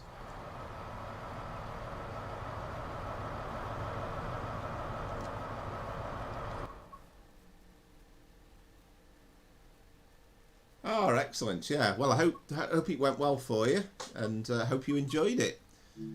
Yeah, excellent. And again, welcome, and it's good to see you all in and available. So that's the first two runs done. So that's London Overground and that short burst on the technically on the Elizabeth line. So we're going off to the District line now. And it was kind of this that delayed the start of the stream a little bit whilst I was trying to get the thing working properly. And I hope I've got all the reskins in, because you need Hammersmith and City destinations, you need Circle Line destinations as well. So it kind of got me head spinning with about 10 minutes to go before 5 o'clock trying to get this working.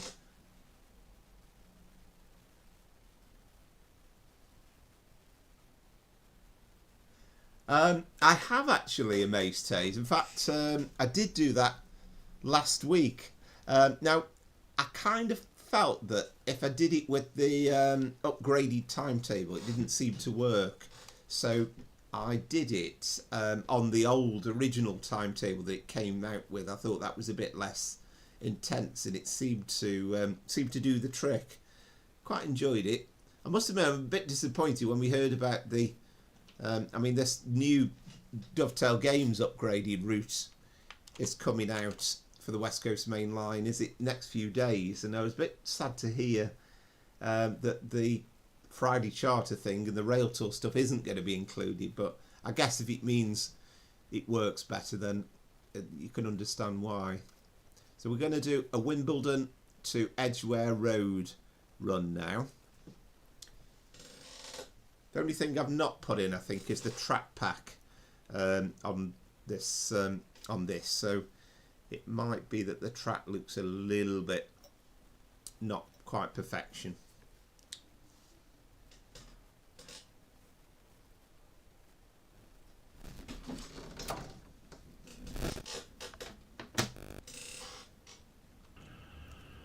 Good morning.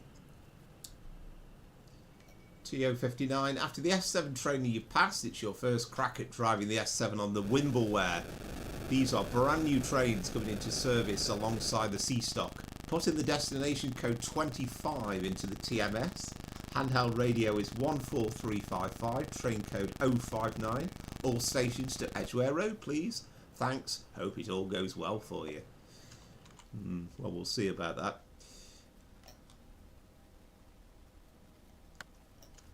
So we have to put it into Tripcot, and we can do this stuff over there. I mean, the trouble is, how are you supposed to remember all those bits and pieces? I can't remember. What did we say? I mean, it doesn't matter anyway, a lot of this stuff.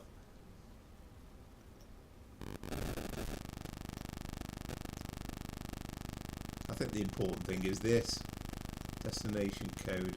And even then, I mean, it says Aldgate because it's kind of set up. The train was built for the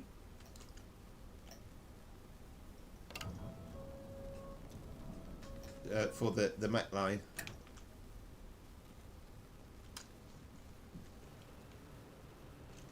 But here we are at Wimbledon. Yeah, worth a try. Worth a try. I found it. Wimbledon Park. This is a District Line train to Edgware Road. Thank you.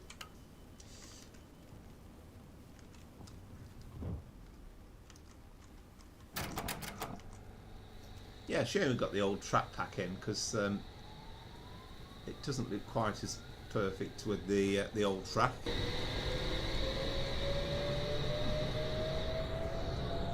That's the old signal box. Not sure if it's definitely still used.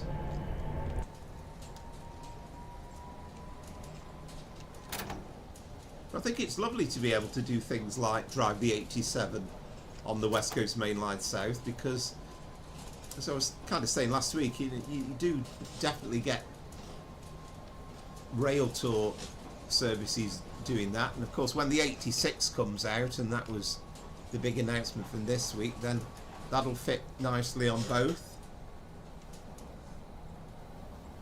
Yeah, absolutely, yeah. And I must admit, I'm not normally massively bothered about American stuff, but I quite like the look with Christmas coming up, with that Christmas thing on the Los Angeles route, is it San Bernardino or whatever it's called.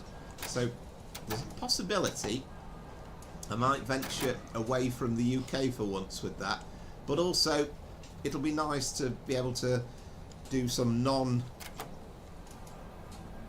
container freight stuff on the West Coast Main Line.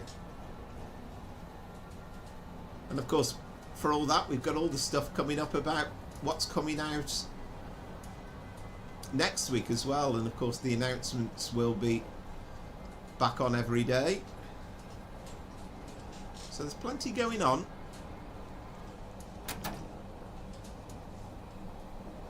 And, you know, hopefully one or two things to come out before Christmas. It'd be nice if we get an announcement soon about when Alan Thompson's route, Manchester commuter route's coming out as well. I mean, clearly every day with these announcements.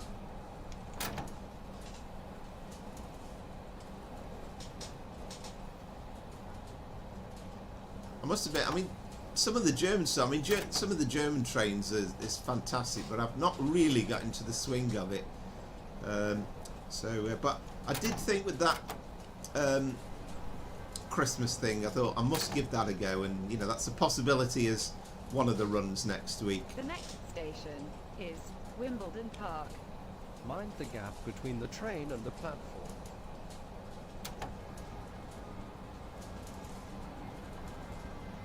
The first time I went to Wimbledon with my brother on the train when we were kind of camping over to join the queue, we made the mistake of getting off at Wimbledon Park, thinking that would be the nearest station. Of course it's not, so you need to get off at Southfields, and it was a bit of a walk from Wimbledon Park.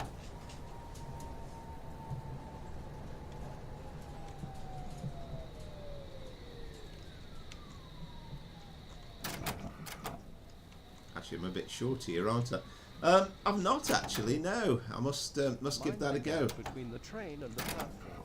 This is Wimbledon Park.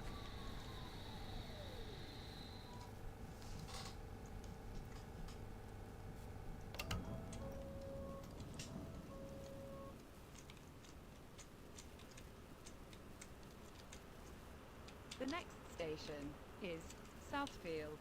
This is a District Line train to Edgware Road.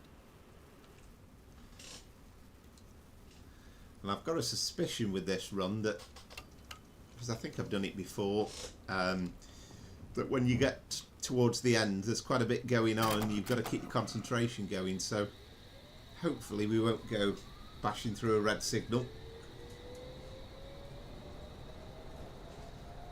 Yeah, I mean, I must admit, all that the German signalling stuff I find incredibly difficult. I mean, that might be a good shout for putting the big size speedometer thing back in the corner, because at least it gives you a bit of help. Because I never quite get my head around where you're supposed to braking, where you're supposed to be putting your brakes on for, and what speed to come down to. I find it quite confusing. I know it's different depending on whether it's passenger. I've tried watching some of the videos just to get me head around it completely, but I just can't quite get into it.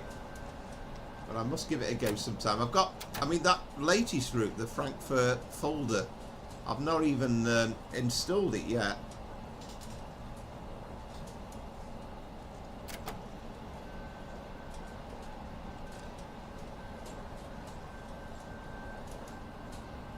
So Southfield are next, and I'll say this is very much the getting off point for the Wimbledon Tennis Championships.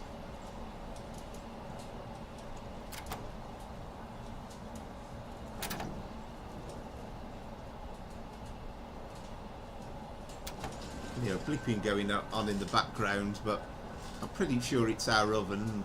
I think my brother's cooking something. I don't think it's the train. The next station is Southfields.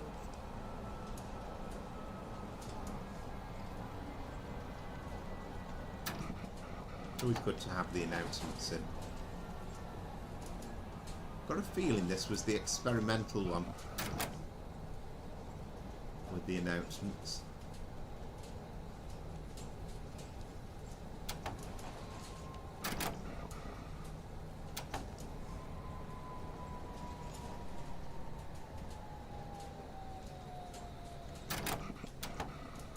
It's only about 10-minute, 15-minute walk at the most to get to the entrance at Wimbledon here. This is Southfields.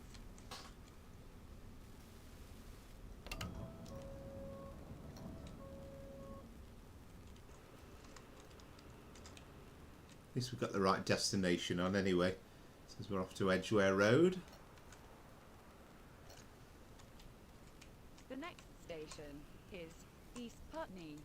This is a District Line train to Edgware Road. I quite like the idea, again, of a little bit of a representation of the town and that little area around as well. That's quite distinctive, having that flat roof. You don't normally see that level of detail. And I know you've got that road going off there. I think I'm in the right direction.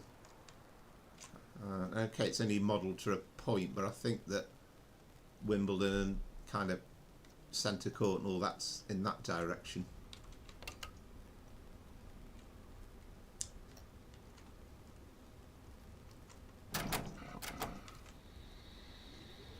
So East Putney is next.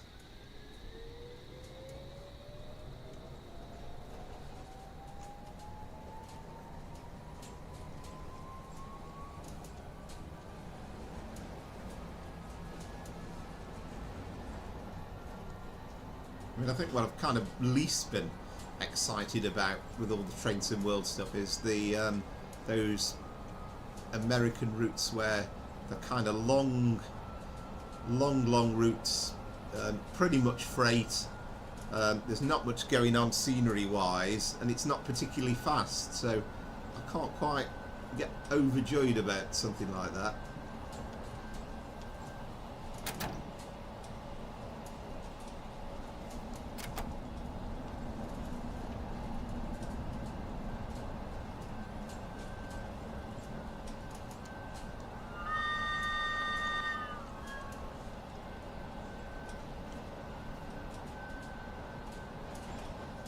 This is very much the cut and cover operation for the... Is it cut and cover? No, subsurface, isn't it? And of course it's the very oldest part of the underground, particularly when we get into the central London bits.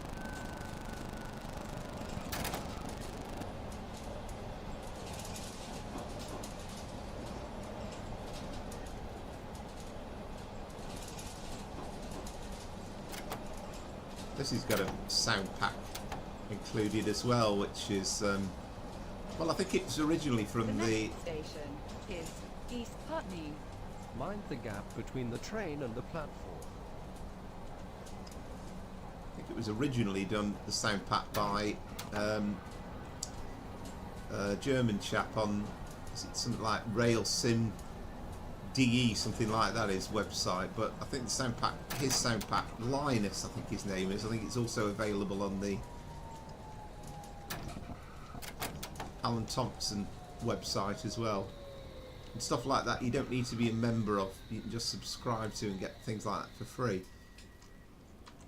There we go. That Mind the gap was a between better the train stop and because the we've got the This is monitors. East Putney.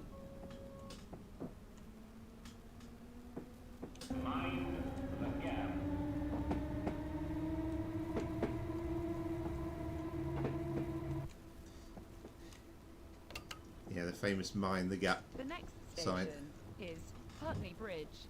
This is a district line train to Edgware Road. Yeah, I've got to say, shunting completely confuses me. And I mean, I've watched Tom with some of his streams on Train Sim TV, and he's kind of like says, right, we need to get out here, we need to clear that point to there, we need to go there, we need to go there, we need to go there, and when I come to do it, it's like, what on earth's going on? I don't know.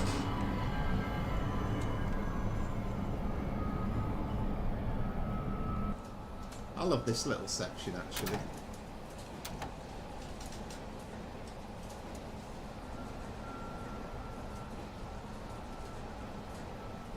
Very much feels like this part of London, any part of London really.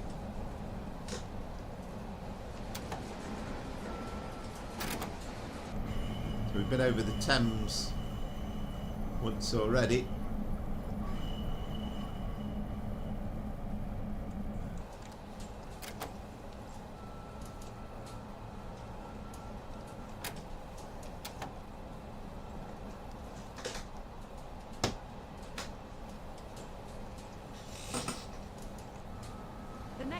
station is Putney Bridge. Mind the gap between the train and the platform.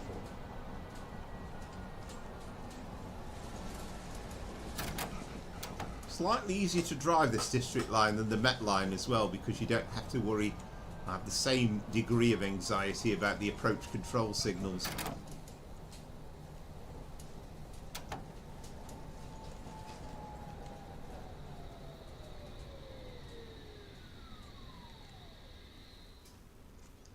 There we go. So you always feel as though... Mind the gap between the train and the platform. This is Putney Bridge. You feel as though when you've got those monitors, you've got the perfect stop. Of course, in real life, they would be moving.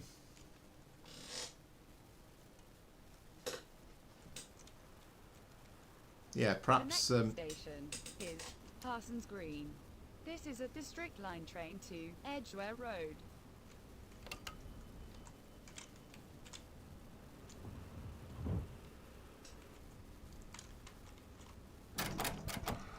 yeah, perhaps to get an idea on shunting, I need to watch some of the tutorials or something.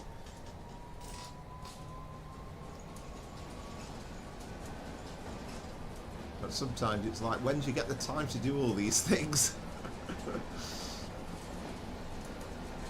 Parsons Green is next.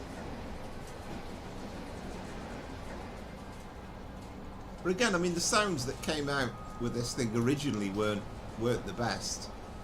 This improves it immensely. And it's completely free as well, this sound pack.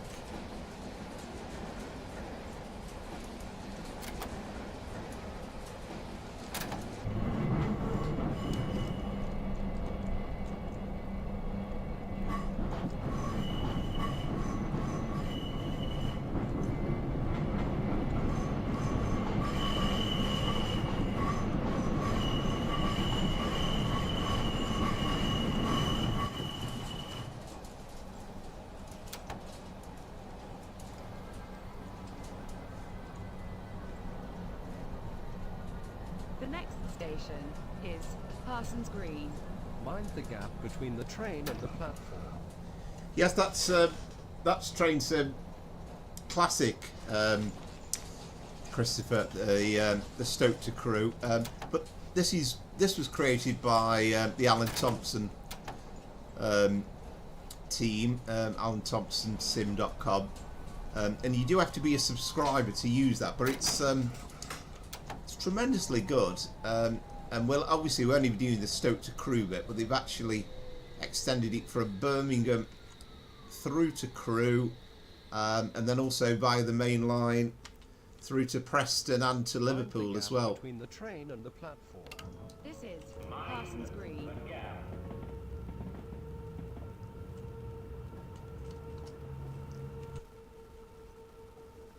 think that one of the older. I always get mixed up which is C stock and which is D stock. I think that's D stock, isn't it? Fulham Broadway.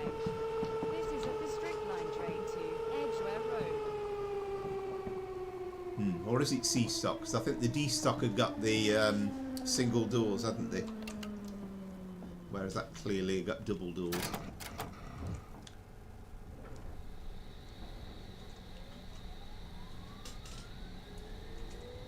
I mean, I think if we get any route involving Stoke on Train Sim World 5, then I think my brother might do some injure me or something just to keep me quiet, because I'd be I think I'd be jumping up and down in excitement for weeks about it.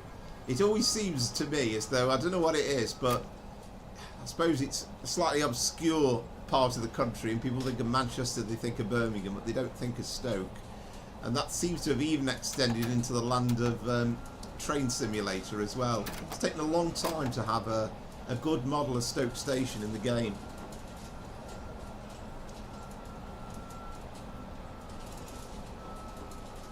And I know that Fulham Broadway, incidentally, is near to Stamford Bridge, and I've got a suspicion, I think it's in this route anyway. I know it's certainly on the North London line route. Well, West London Line route, really. But we'll have a look to see if we can find it in a sec.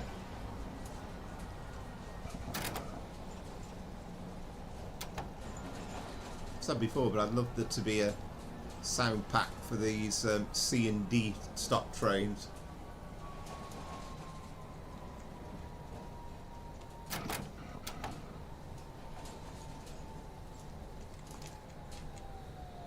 Yeah, we've got it in that.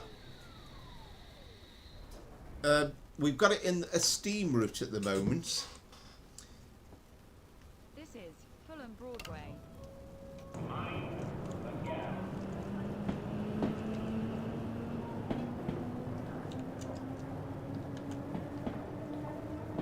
So let's see. Where am I looking now? Fulham Broadway. Ah, there we are. Is West Brompton. This is a District Line train to Edgware Road. There we are. Stamford Bridge.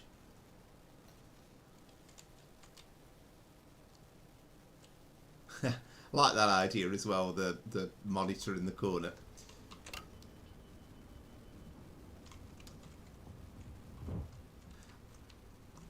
I mean, there's been a bit of disquiet about the route that's coming out from the Alan Thompson team for Trainson World 5, this Manchester commuter, because it'll go as far as Alderley Edge from Manchester Piccadilly, and it's going to be interesting, but I think they really would have liked to have done the full run through to Crewe. And who knows what lies down the road, because maybe that's the plan to do that next year.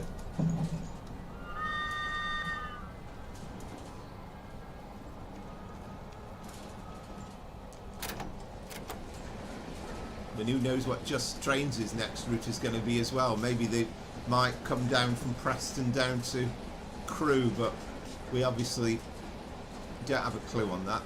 We'll have to wait the 12 months for that to materialise.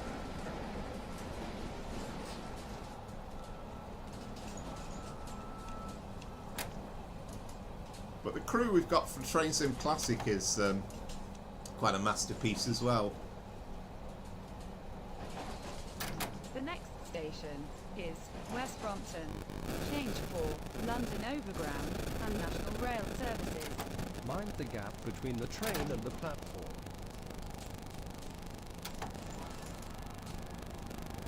And I've said it before, but I think it makes it a lot better having the announcements in as well. I mean, this route is basically free as well, this district line. I mean, you need various things to get it to work, like the Met line, but it's well worth it.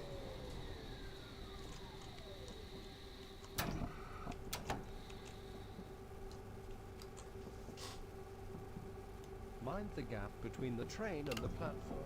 This is West Brompton.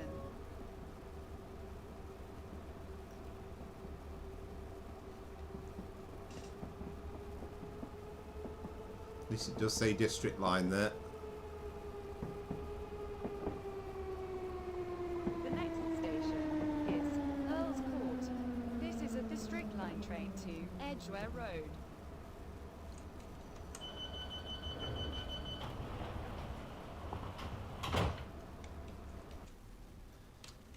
Nice resounding thud there. Now, I know this. I'm sure it's this next bit and onwards that I've got to be quite careful on, because I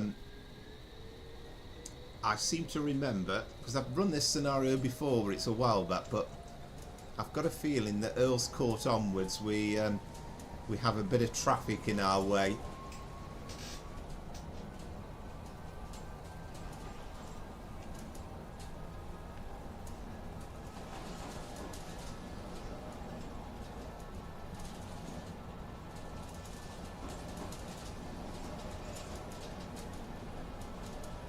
We will be returning to Train Sim World 5, if I can say it, for a run from Nottingham to Leicester a little bit later on. So that kind of complete the Midlands side of the tonight's stream.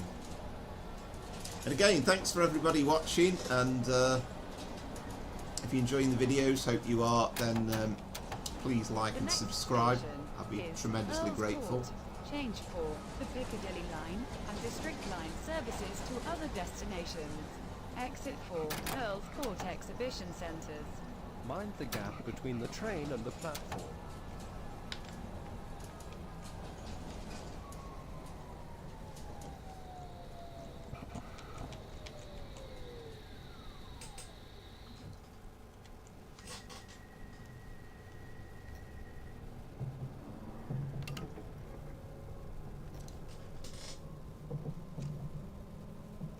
Mind the gap between the train.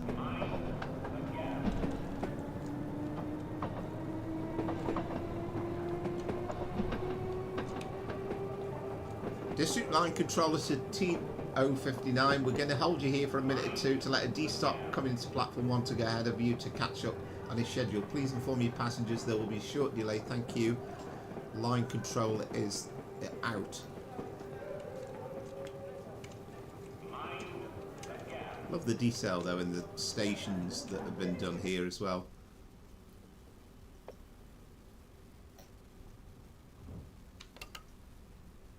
That's why I was a bit concerned about getting the green, to be honest, because I'm certain when I've done it before we've got a train come idling in on our left and it's not appeared.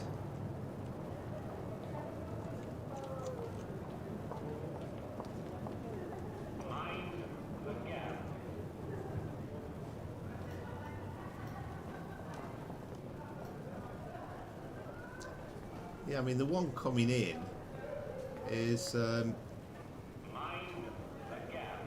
the opposite direction, isn't it?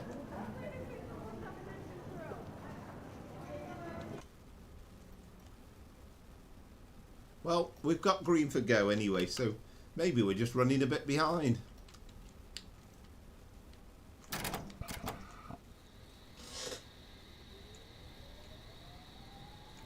Yeah, absolutely. Yeah, I love that too, that Mind the Gap. And I remember there was a story, I think one of the original ones was recorded by George somebody or other, I seem to recall.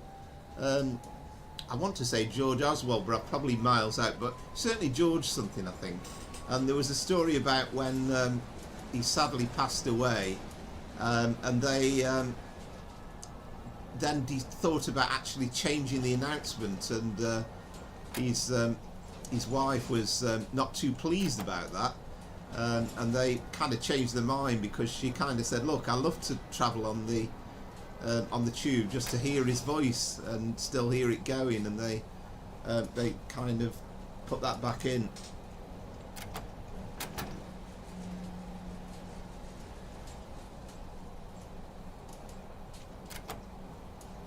Right, so we've got 20 here.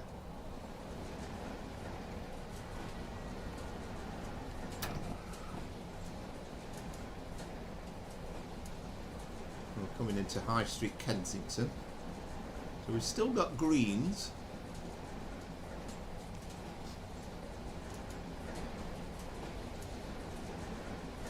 Right. Interesting, yeah. Interesting. He was the very first one, was he? Yeah.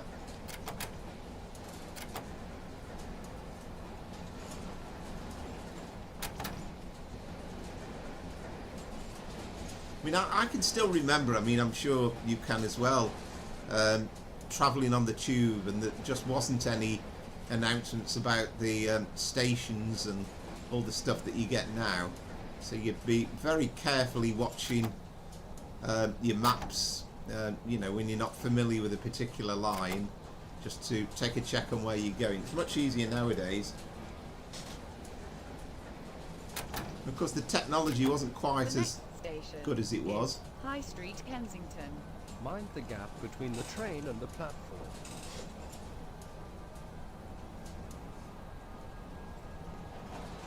I think with having a look round at one or two bits of scenery along the way, I think I'm a bit behind schedule, so it's kind of made my job a bit easier because we might have a through run.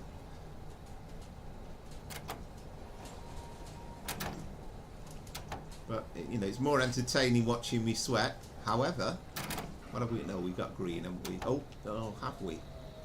Interesting. We've got a green and a yellow, so we do have trouble ahead. Trouble lurking. Mind the gap between the train and the platform. This is High Street, Kensington.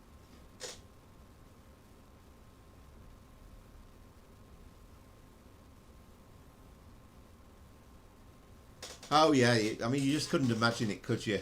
I mean, personally, I think, you know, it's one of the great things that ever happened. Is Notting Hill Gate. This is a District Line train to Edgware Road. The front doors will not open at the next station. Please use other doors. You know, I mean, I'm certainly... we're green and green, so that's changed. So there is a train in front of us, but it's a bit far ahead of us. Yeah, I remember. I remember such times, and I mean, you know, no offence to anybody that smokes, but I think it's, for a non-smoker, it's just much more pleasant, isn't it? And you just think of that fire risk as well. And I think what happened at King's Cross actually changed the tube into non-smoking long before the laws came in about pubs and all that sort of stuff. Of course, the King's Cross fire itself was caused by a smouldering cigarette going underneath the wooden escalator.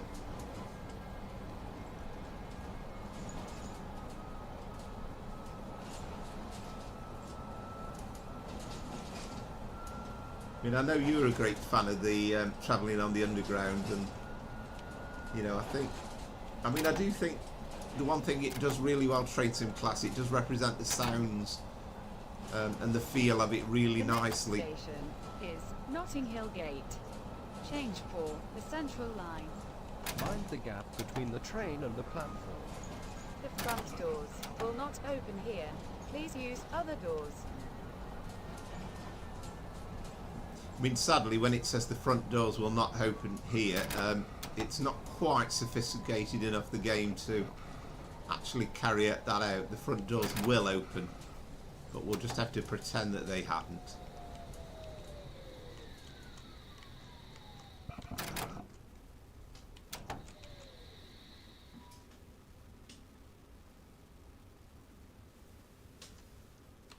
Mind the gap between the train and the platform. This is Notting Hill Gate. The front doors will not open here. Please use other doors. I mean, it kind of seems crazy that it didn't occur to them for years. I mean, there was a huge build-up of rubbish underneath the escalator. The next station is Bayswater. This is a District Line train to Edgware Road. The front two doors will not open at the next station. Please use other doors.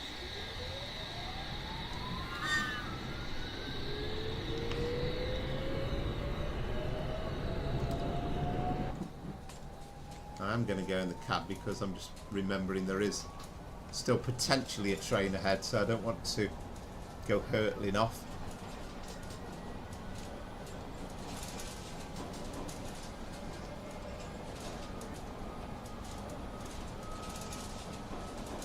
Wow.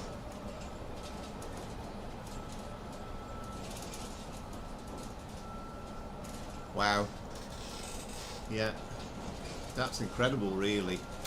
I mean, sometimes you're sometimes aware with these things that,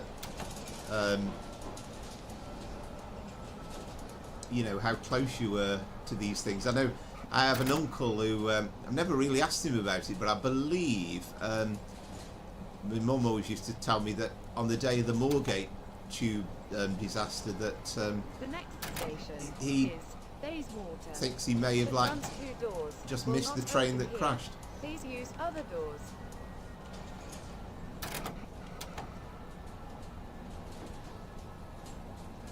Yeah, it was, and you know, it's kind of all within. Well, I don't know. Was it within 4 or 5, 2 or 3 years of each other, wasn't it, as well? And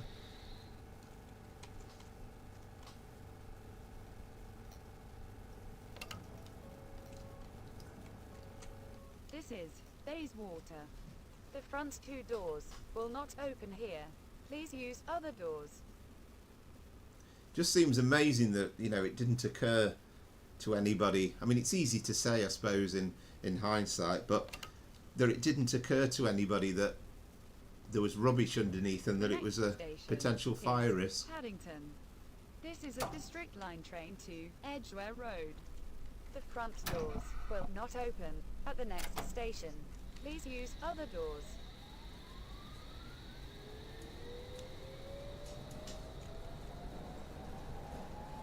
And of course, this is the Paddington that's below surface rather than the Paddington bit where it goes off towards Hammersmith on the branch. When it was a bad time for football as well, wasn't it? With the the Bradford, I think we had the Liverpool Juventus thing as well, and it was a bad time. And then good that that side of things have improved.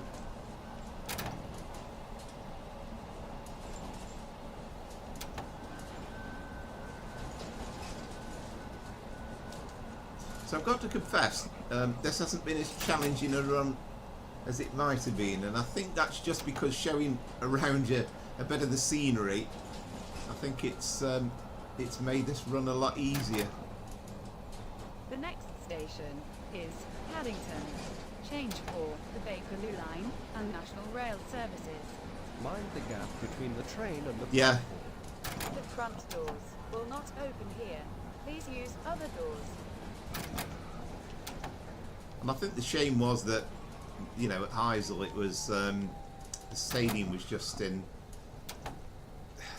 kind of wasn't up to the task anyway. I mean, there was no excusing what happened, but you look back and you think, how did such a place get the clear? And if you want this route for Train Sim Classic and you've already got the Met Line, then you've got the biggest part of what you need. But have a look on the backdated Train Sim website for more details. Where this train terminates. Change for the Circle and Hammersmith and City lines. Please take your belongings with you when you leave the train. All change. Mind the gap between the train and the platform.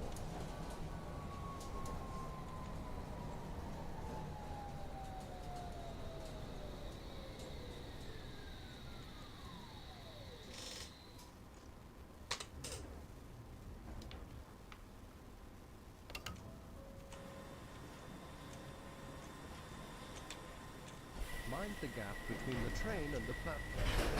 This is Edgware Road, where this train terminates. Please take your belongings with you when you leave the train. All change.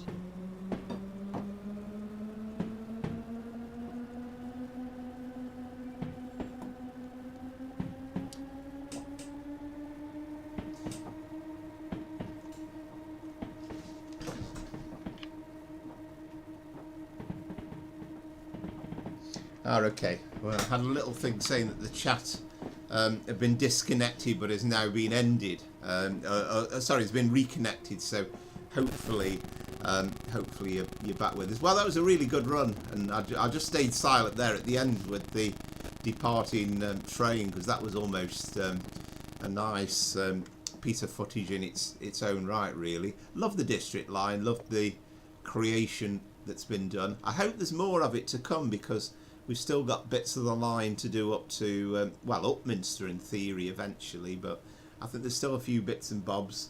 And that's great to hear. That is marvellous. Well, as I always do, I'll close down Train Sim Classic, because I always find you're kind of running the risk with the game as well. You know how old it is, of it not starting up the next scenario if I just try and do it on the go. I mean, that was one thing I remember about Microsoft Train Simulator. You could play the thing all day. You could do 100 routes, 100 activities, and it wouldn't crash. It would just carry on forever. Oh, that's good to hear. Excellent. Excellent. Well, hope you're all enjoying the stream.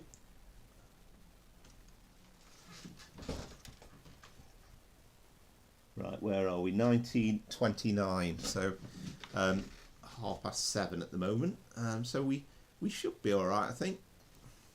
So it's only about 20-minute run from Stoke to Crewe anyway, and that is on. Actually, I haven't wrote down the service number, but it's on the West Midlands, West Coast Main Line, Northwest Missing Link, or whatever they call it.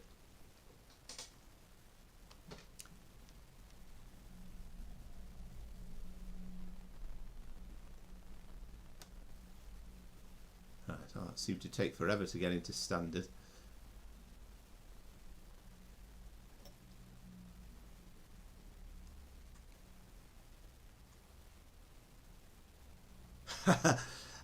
Yes, absolutely. I have to say, I mean, there was 4 of us, and it was a rare event, but you know, usually one of us ends up a little bit messy. But we were absolutely fine. The biggest headache was the weather, really, because we travelled yesterday morning from Leicester to to Euston, because the Midland Main Line was shut, so we had to go Leicester to Nuneaton, then Nuneaton to Euston, and it wasn't too bad going. We were slightly held up, but it did us a favour really with Nuneaton, because we would have had a bit of a wait there anyway. But then coming back, it was all chaos. It was 2 hours late. We missed the last train back to Leicester, but Avanti West Coast very kindly laid on a taxi for us, and okay, it took an hour because they did it from Milton Keynes rather than Nuneaton, but we got back home all safe and sound. Yeah, and I must say, I mean, we used to do it every year. The 4 of us would get together, but we've not done it for 2 or 3 years, so it was good to do it again. Yeah, hope you enjoyed. Hope you enjoyed your night out as well on Friday. Coventry, as I recall from last week. Right, so we're doing this Newark Castle to Crewe. We're only from Stoke. I mean, in theory, you could actually do, with the Just Trains route, you could do Newark Castle through to Derby. We're just missing Derby, Stoke on the game at the moment.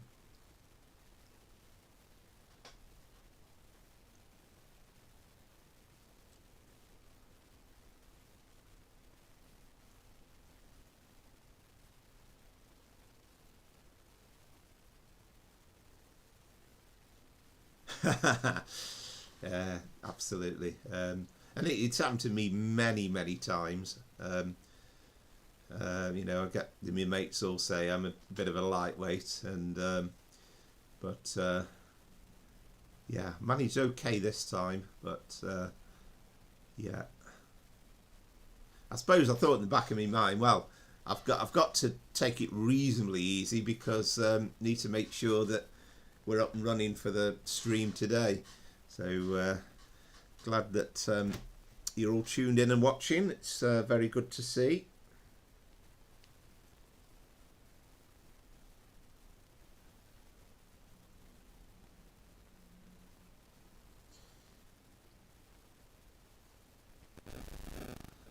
So we've kind of done the London. I mean, there's a load more London stuff we could do with. I mean, there's all the southeastern stuff out of Kent through Kent for a start. Both Train Sim Classic and Train Sim World runs from Charing Cross, Cannon Street, all the way down to Dover. All that sort of stuff. We haven't really touched the southern things that are available on Train Sim World as well.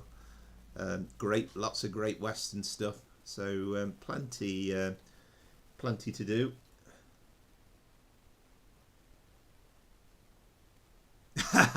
Absolutely right. Yeah. Wow. Yeah. No, I agree with you there.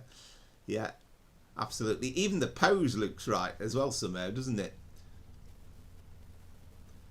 Okay. Good morning, driver. Open the doors. Prepare for an immediate departure. Your train from Newark Castle is on the last leg of its journey to Crewe, calling all stations through to its destination. You're due into Crewe at 10:05. Of course, no Etruria nowadays, so that'll be Longport, Kidsgrove, Alsager and Crewe. So just a quick look at Stoke Station to begin with in all its glory, but it's a lovely model of it, and they have captured it really well.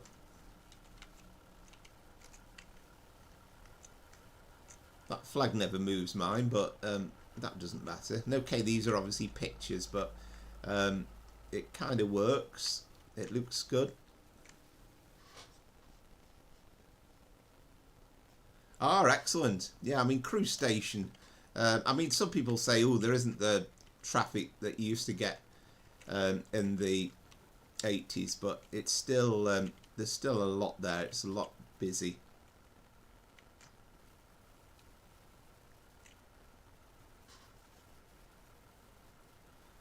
Yeah, absolutely. The only thing that's missing on this side is that's kind of supposed to be the North Stafford Hotel. It's probably the best we've got in train sim terms. Oh, I've just seen a building there that could be useful in other stuff. I wonder what that's called. I'm going to have a look at that. Sorry. So I've got to find out what that building's called. Brick building medium. Sometimes the names are a bit kind of not great. We also have over here, we've got the sixth form college building, which is looks pretty realistic.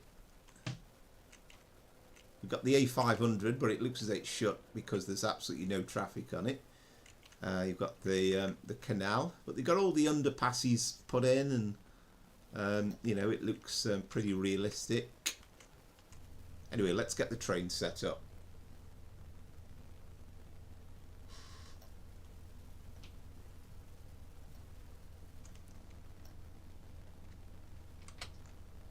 Right, so that's on. Got the AWS on. Actually, we should have opened the doors to begin with, shouldn't we? So we've got a Avanti West Coast train in the platform as well at the moment. Let's just get us into the right mode. Where are we? We're at the front. Yeah, so that's sorry, all this fiddling about. We're on platform 2. Oh, we need to get the tail lights off, don't we?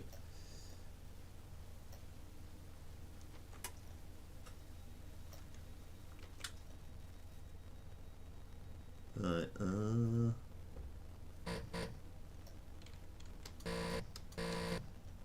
tail lights must be up here somewhere. Tail light switch. Yeah, that's better. Okay, Longport, the first stop.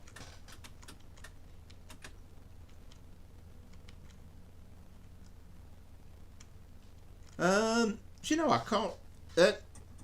No, I know what you mean. Actually, I'm saying, make it sound as though I don't know where it is. That's where I took mine in for its service a little while back. Wait a minute, we haven't got that thing off, have we? The vigilance thing. It's a bit. Oh, wait a minute. We're going backwards. Actually, we'll be heading towards the BMW. It used to be Knights, but it's now Lookers. But that's a bit further south, sort of towards the incinerator part. But it's not massively far away from the line. There's a model of the football stadium, but it's kind of a generic model that they've used, but it's still pretty reasonable.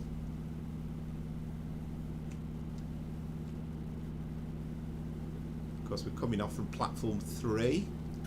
Then we go past the Stoke signalling centre as well. This is the Stoke Road Bridge that we're about to... or have we gone over it? Gone over it already, actually, haven't we?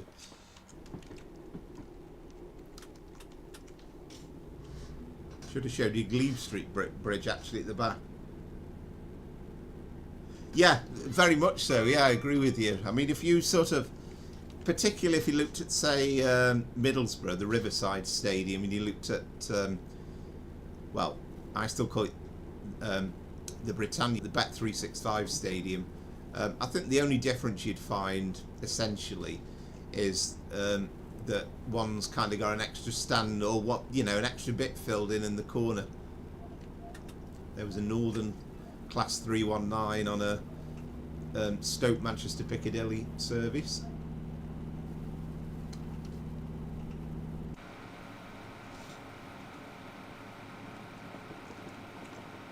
But they've captured it with the A500, of course, runs pretty much parallel with us as far as Kidsgrove almost.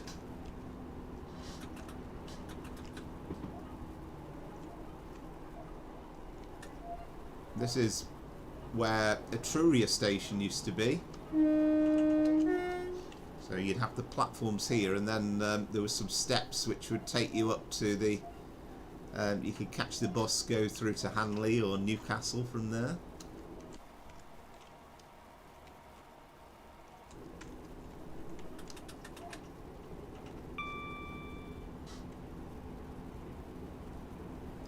Yeah, very much so, yeah. Of course, we've got... Actually, well, no, I was going to say we'll see it a bit later on in the game, but we're not going through Derby, are we? We're going Nottingham to Leicester. But Pride Park's in the game, and yeah, it's another generic-looking ground. The Dell's pretty similar as well. Yeah, me too. 1986. I think my father was a security guard on there for he actually managed to drag it out for a couple of years, because I think it was 86, and then the following year, long before they started putting other buildings up, he was building. He got a second year at it, and they kind of had a like a minimal repeat of the garden festival. Of course, now it literally is all retail park and everything.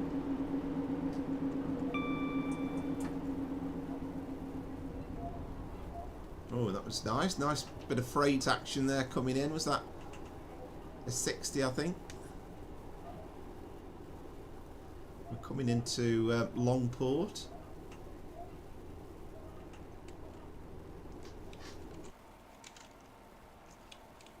It'd be nice to see a busy A500, but they've done a good job with the way, the lay of the land.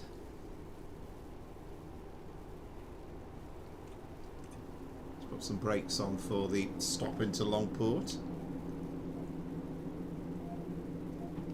I mean, when you think about it, over 30 years ago, isn't it, since the Garden Festival? I remember it as though it was yesterday.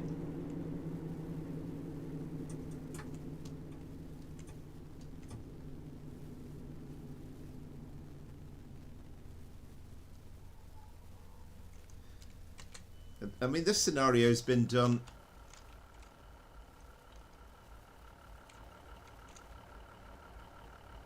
Yeah, doors have opened. This scenario has been done with the 156. I mean, there is the 170 in the game, which is still used.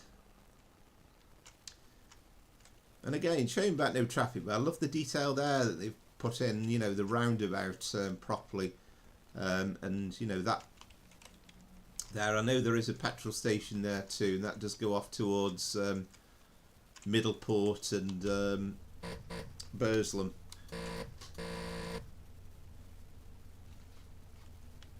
I know, amazing really, isn't it? Going on for 40 years, yeah. Crazy.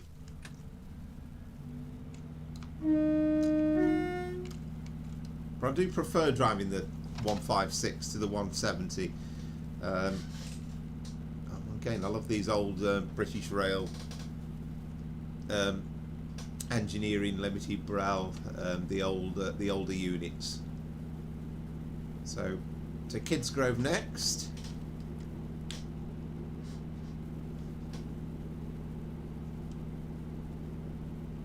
Yeah, I mean, it's, what, 38 years already. So, yeah, a couple of years it'll be 40.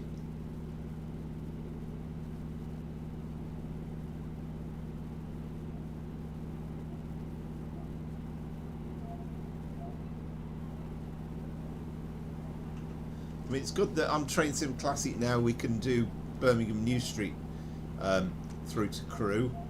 But just a pity that we can't turn right at Kidsgrove or actually go through the main line, which is the bit that takes you off to Manchester Piccadilly through Macclesfield. Well, Congleton, Macclesfield, Prestbury, Adlington, Poynton, Bramall, Cheadle-Hulme, Heaton Chapel, Levenshulme and Manchester Piccadilly. I've taught that sequence of stations to everybody in my family. They can all do it, and a couple of my friends as well. And this is the old, I think this is the old Silverdale workings, the lines there on the left.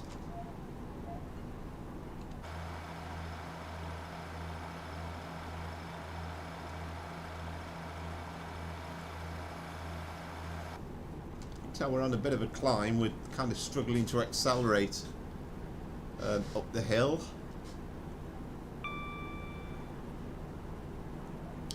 And actually, the one thing you might notice when we go between Kidsgrove and Crewe is that it's very, very undulating, almost roller coaster-esque. You don't realise on the train, but it's quite difficult to keep a handle on the speed limits.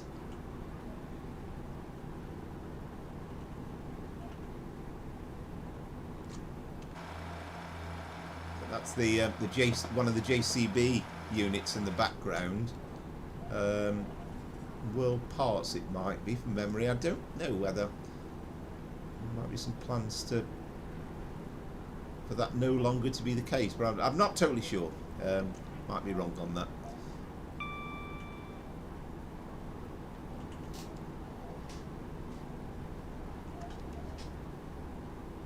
Yeah, once we get the other side of this climb, then we're very much on the downhill gradient into Kidsgrove.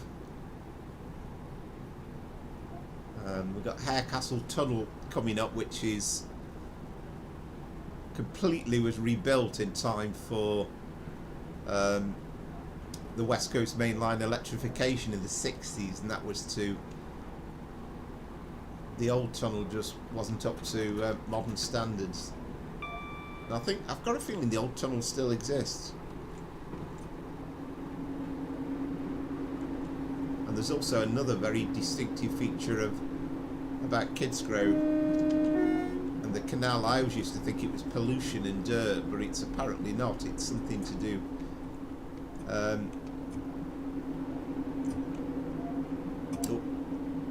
hope putting that pressing emergency by mistake there doesn't mean we're going to come to a halt.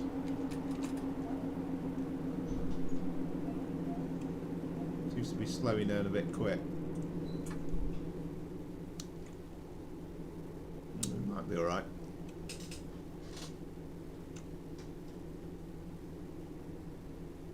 It does indeed, yeah.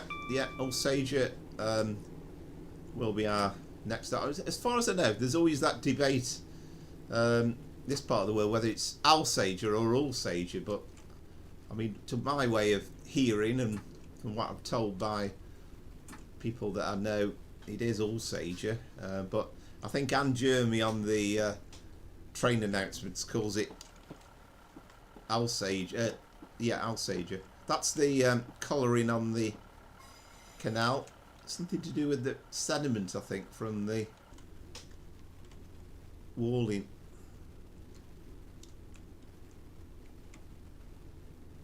But I'd love to be able to go off the other way and go up to Manchester Piccadilly through Macclesfield and then on to Stockport.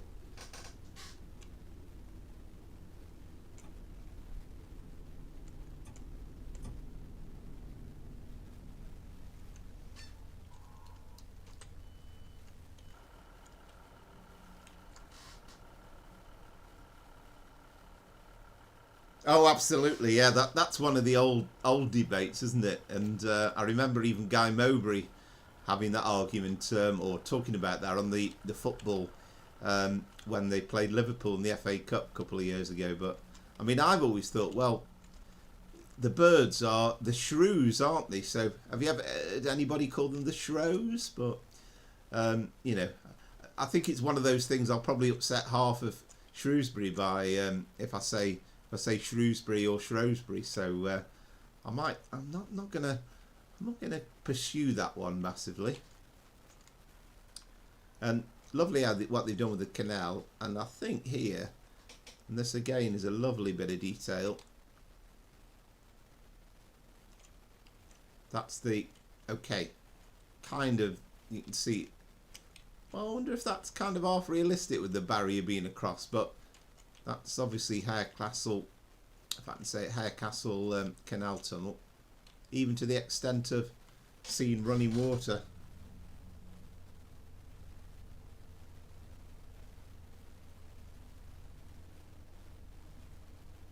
Absolutely. Well, I'm with you on that, and I'm glad you agree. I was sitting on the fence. I thought until I'll see what you say.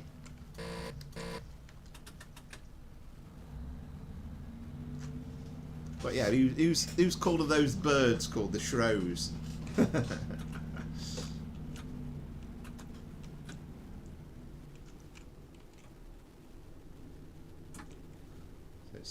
Right, 15. We're up to 75 now, but you'll kind of see what I mean about it's a bit of a roller coaster up and down this line on the way to Crewe. Some of it's single track as well, and it always amazed me during the, you know, as late as the 80s that this was all diesel from this section, because you used to get in the 80s, you used to get on Sundays, you got trains that were diverted when the Trent Valley line was closed between Stafford and Crewe, so they would come along this section, but at Stoke they'd have a diesel affixed to the front of the electric loco. But it's a very useful diversionary service, and you'll see plenty of YouTube videos of you know, where there has been diversions taking place.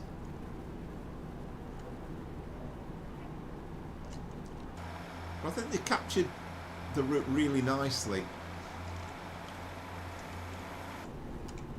Although, you know, I kind of prefer Train Sim World in many ways, there's still a bit of life in the old dog yet. Train Sim Classic.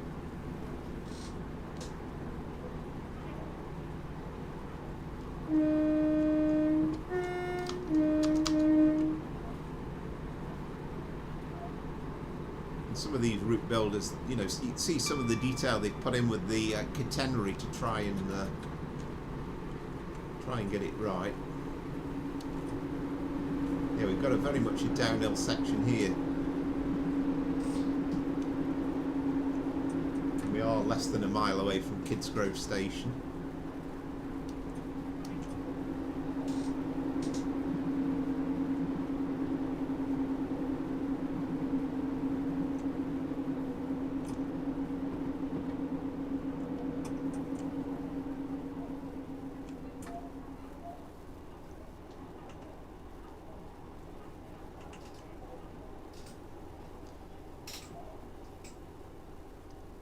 See, I am running a bit late. No surprise there.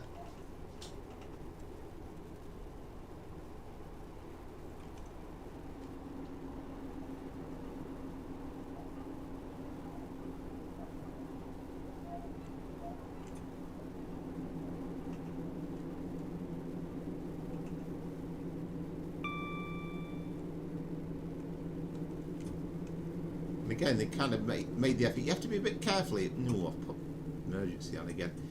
You have to be a bit careful here because the signal comes up on you kind of halfway down the platform. At least it feels like it does.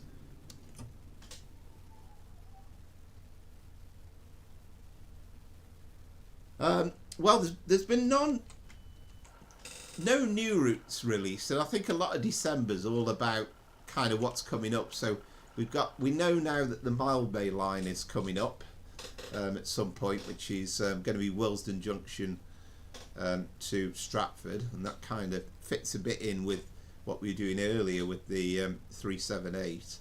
And there's also a couple of game packs coming out, so we're going to have a freight pack for the West Coast Main Line, so that'll be quite interesting. And then they've also done a bit of a Christmas thing, so there's a Christmas themed train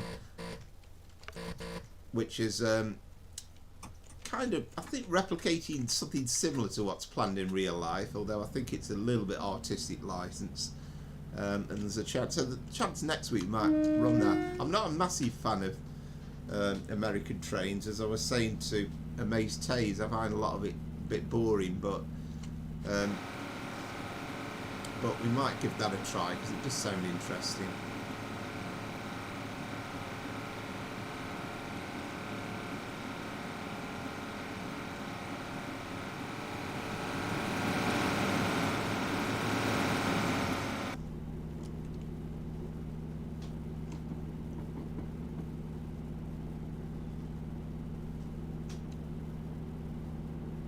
And we've also got the news as well this week that I mean, we kind of knew it was from all the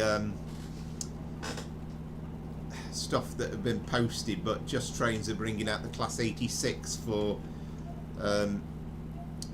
Preston Carlisle, and they're going to add in a Mark 1 buffet car and some Mark 2 air-conditioned stock as well, which was sort of missing really, and that'll make it look even more authentic for those runs from Preston to Carlisle.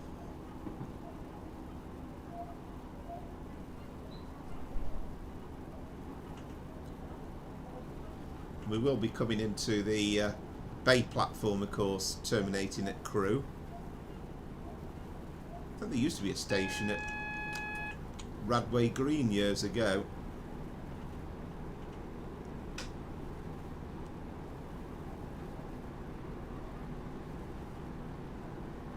And I mean, we kind of don't know exactly when a lot of this new stuff's coming out, and you know, a couple of new packs coming out, but whether we get a route before now and Christmas is probably unlikely, I would have thought, but we'll see.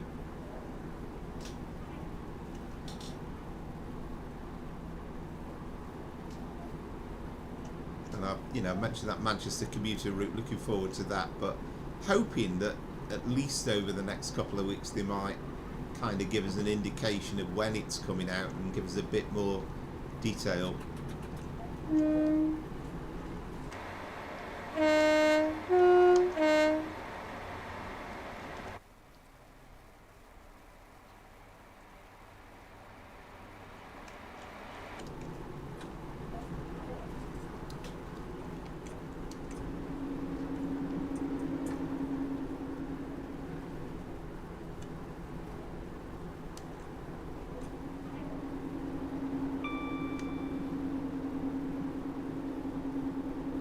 I think everybody always wants the local area modelled in the train game, but I'd love there to be a lot more of the North Staffordshire stuff. This is where it's single track, so I think when you get these diversionary services coming through, so you know, you kind of got all the Glasgow Euston, all the Liverpool Euston, as well as all the Manchester Eustons going in either direction, then must be a bit of a headache for the timetablers when you've got to fit in the existing ones as well. Yeah, well, it'd have to be, I mean, a proper route for Trains and World, including Stoke. I would love to have Birmingham New Street, I mean, to Manchester Piccadilly. It's probably too far, even if they did Stafford to Manchester Piccadilly. I think it would be an amazing route. But, you know, there's loads of them I'd love to see. I'd love to see Charing Cross properly modelled, and you know, a modern version of that. I think it's an amazing station, and you go in that bit through to Waterloo East, and you know, down there there's a load of stuff.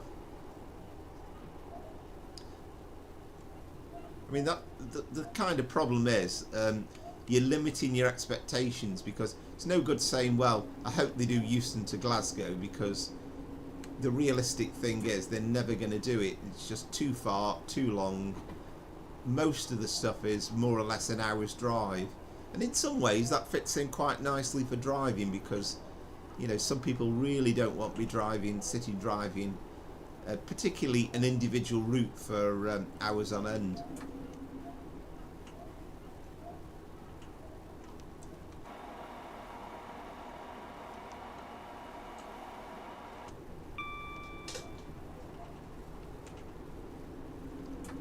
I mean, it's a, you know, sometimes it's a costly hobby, but on the other hand, you think of, you know, some hobbies, it really isn't. So, you know, I mean, I suppose I've spent thousands over the years on DLC, but it is going back, you know, since 2007 or whenever it was. Train Sim Classic as it is now kind of first came out. It was a bit before that with Microsoft Train Simulator. But even that, the whole thing goes all back about 25 years, because it was 2000, I think, when Train Sim Classic first came out.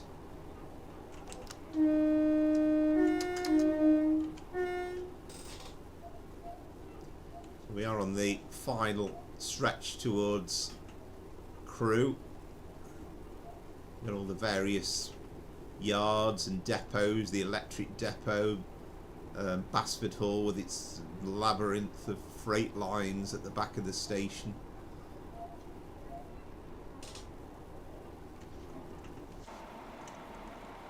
The funny thing is, it just seems to crop up on you out of absolutely nowhere, because you've got all this lovely green Cheshire countryside, and then suddenly you are thrust into the Crewe itself.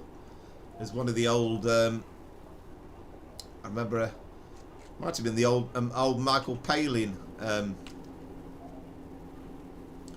train journey I recall, where I think his comment of it was Crewe. He said Crewe built for the railway by the railway.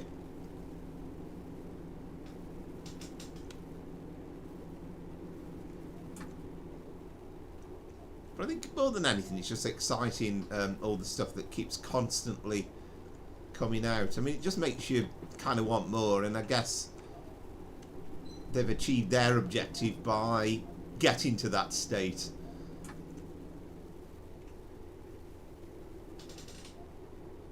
Approach control, your platform is already occupied with another unit. Press tab to pass the signal ahead at danger.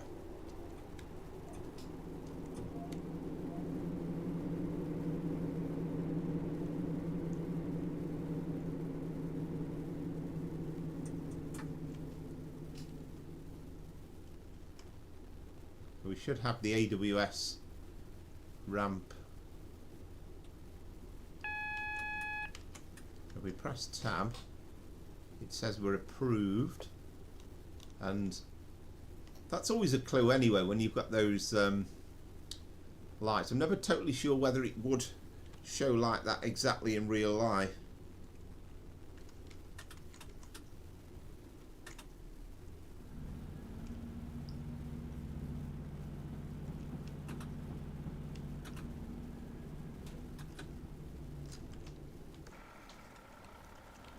So we've got a Avanti Voyager there in the background. You've got all the big freight yard going on. That's the main line. Now we must get down our speed in time for 15.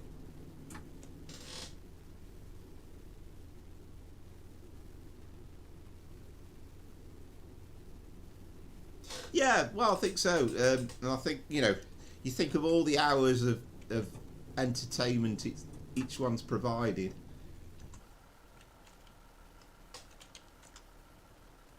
Oh, we've got some sleepers in the yard. We've got a Avanti West Coast train coming through from the mainline platforms. There's the home of the mighty Crewe Alexandra.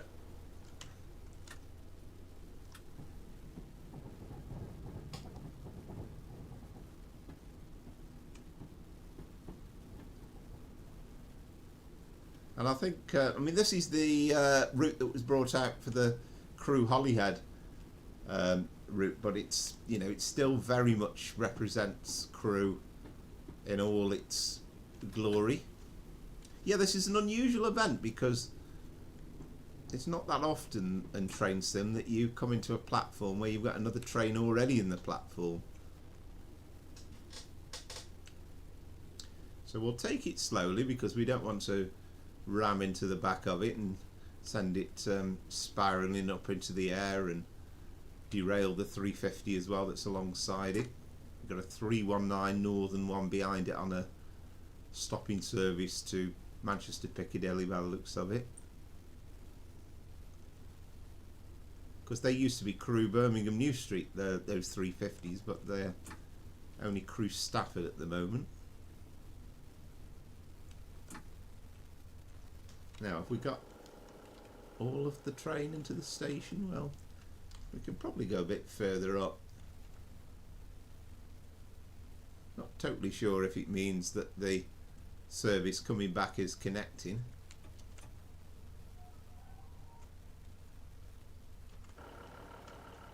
Oh. Yeah, you've got another one, another 350 there. That's terminated at Crewe. And just to look around, you know you're at Crewe. It's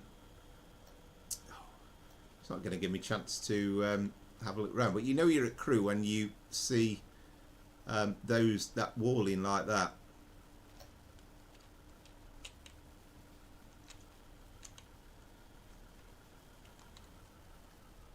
I mean, if you look at the bit overhead, it kind of, well, we're not actually going to get to see it because we can't turn the camera in time, but it doesn't take the road as far as the roundabout.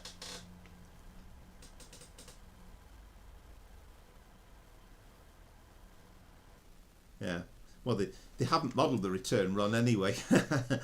Somebody could create that, I'm sure. Okay, well, I enjoyed that. It's only a brief ride from Stoke to Crewe, but gives you a flavour of that line, and that route's available on Train Sim World.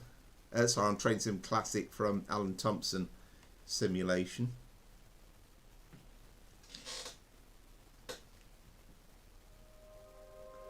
And we'll have a final run on the HST then now. So, what time are we doing? 20:07. So, we might end up finishing a little bit before 9 tonight because I'll make this the final run. Just had a week off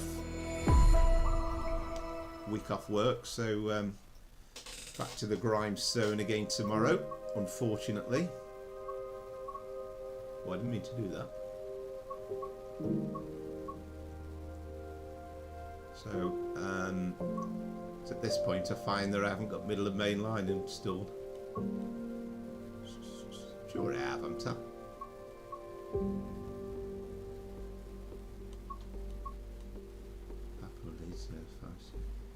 Ah.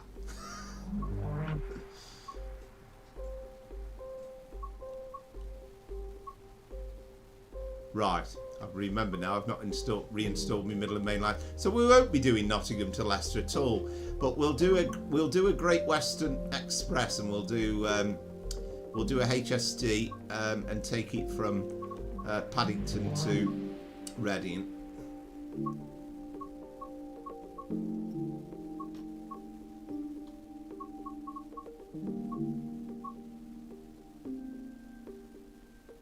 Right, let's put some snow in as well for a change.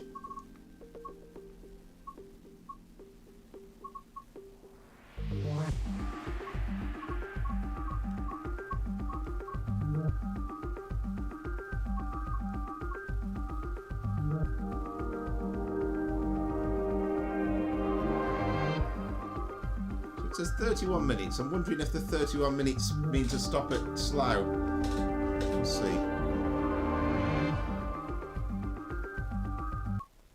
Yeah, I'll remember to get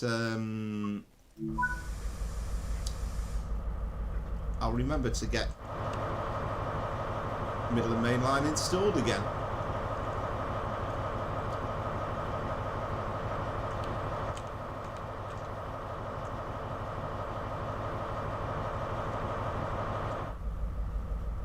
Right, so how do we get this thing installed? There we go, master key unlocked.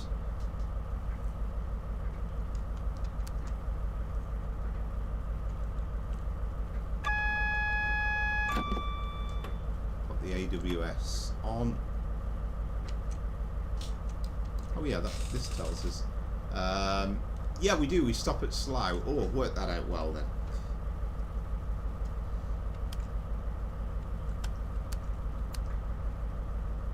There we go. That puts the speedometer lit up to good effect. It looks slightly on the grim side, doesn't it? I'll tell you what, we'll just go with Mark, because there we are in the daytime, aren't we?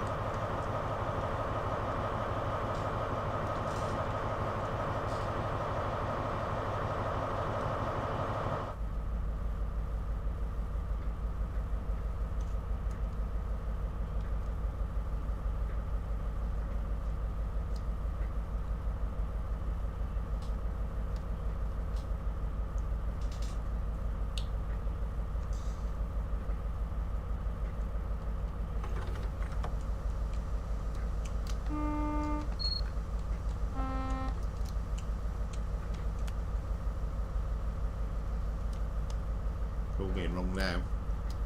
Don't want to use the windscreen wipers.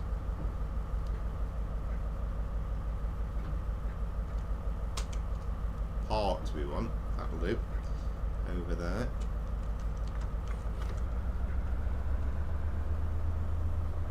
Starts coming up with messages. It's clearly I've not played on this particular one for some time.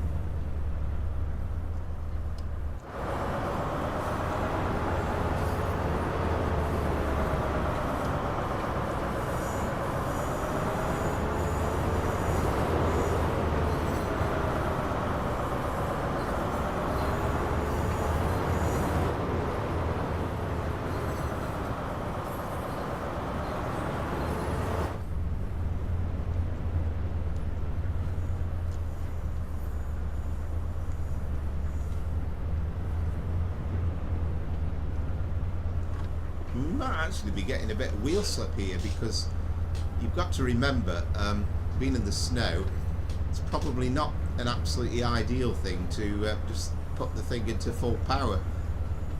So I think we are experiencing a bit of wheel slip. And if you look at this, yeah, in fact, there's a wheel slip marker down there, so probably should take the throttle off and then be a bit more steady.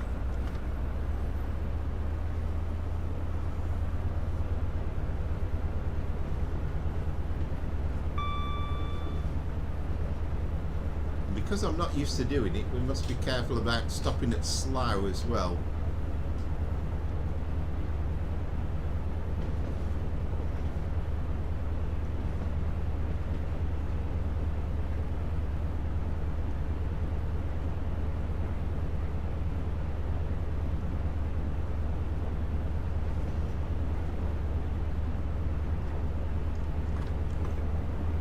We should be alright, I think. Once we've got above a certain speed, are we still getting some wheel slip? I'm still getting a bit of wheel slip.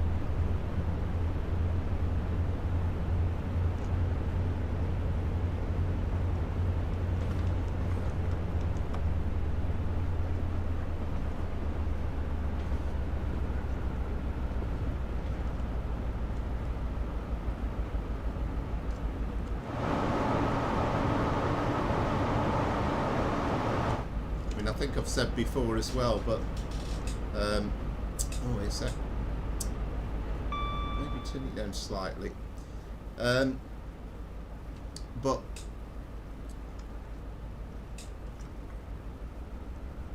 would love to see some of the Great Eastern Main Line as well. There's still lots to do for Train Sim World, and even Train Sim Classic hasn't completely exhausted in terms of things coming out for it. We kind of demonstrated with the 378. I mean, it's turned essentially undrivable train into something that's quite exciting.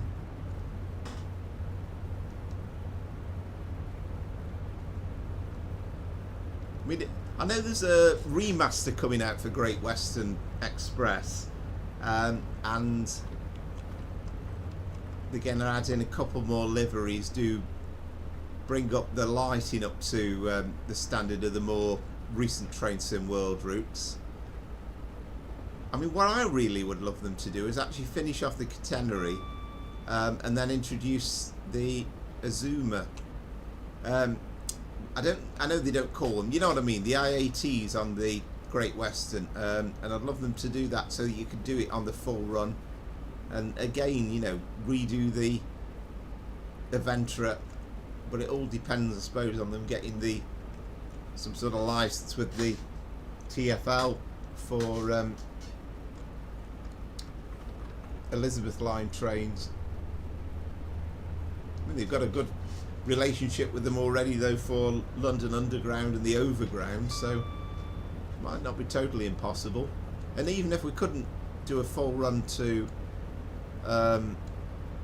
Heathrow Airport, it would be great if we could do a run to Reading and actually do it properly with the overhead line catenary.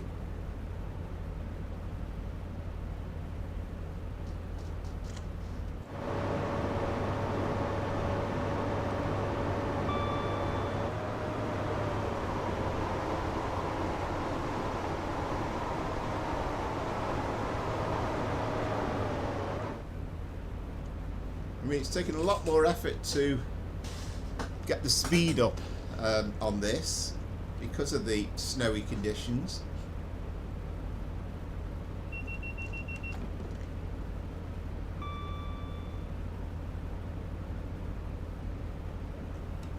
Keep an eye out for slough or slough, as I recall it being mentioned once on Coronation Street.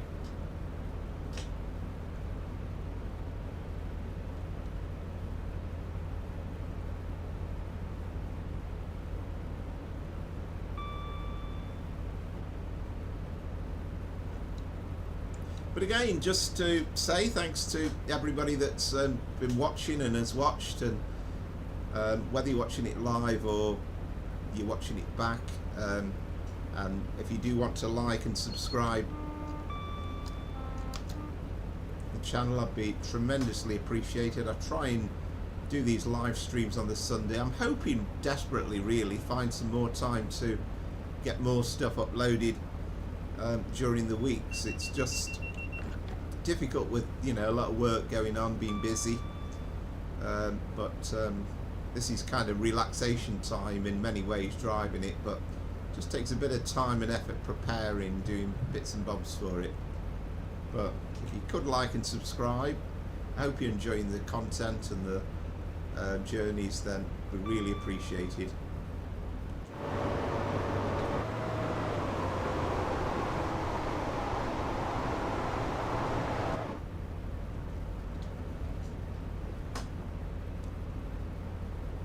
I don't think I've done a run on the stream so far from London Paddington to Reading, and this is a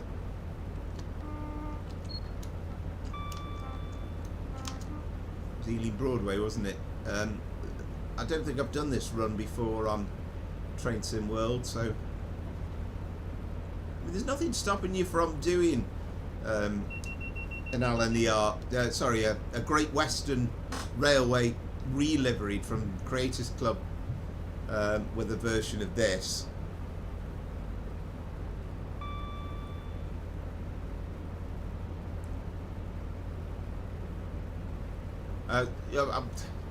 I'm talking rubbish, aren't I? Well, what I mean is, you could do a Great Western Railway re-livery of the LNER Azuma, and okay, you're not going to have quite the right interior and stuff, but it'll still give you the feeling of running this route from Paddington to Reading. I don't know whether you can kind of turn off into diesel mode. You probably can though, because it's been done on 5 Circle. But whether it has to be specific and done for the route, I don't know.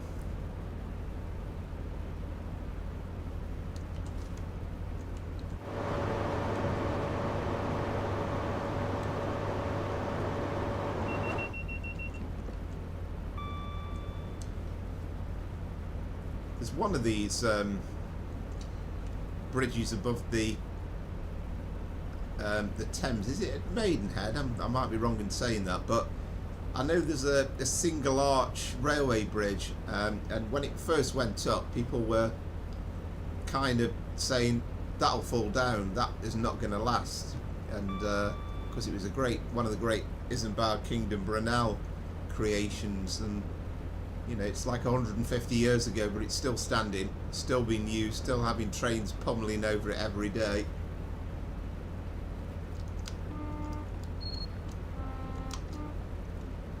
Keep forgetting it's spacebar and NB is for the respond to the conductor.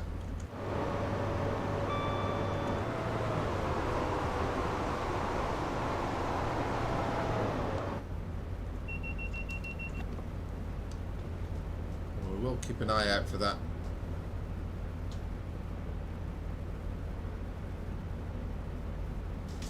Yeah, very much so. Yeah.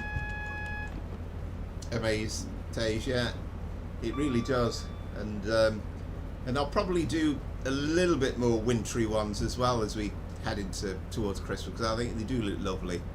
I've not tried it out actually with the snow coming down either, because I've downloaded that mod in the week to improve the look of the snow, because that was one thing I was never completely satisfied with. The snow coming down didn't look great, but I mean, as you experienced early on, I mean, it's an old route, but I suppose being the first major UK route that they did do quite a decent job with it.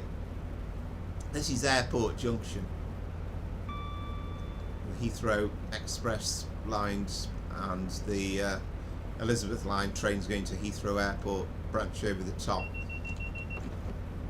But I never understood though with this catenary, they obviously did it as per real life as it was at the time, and you know, in places they put the gantries in like here in preparation for the electrification. Why didn't they just future proof it and put in all the stuff ready so that basically the route would be up to scratch for a number of years to come? Never understood that.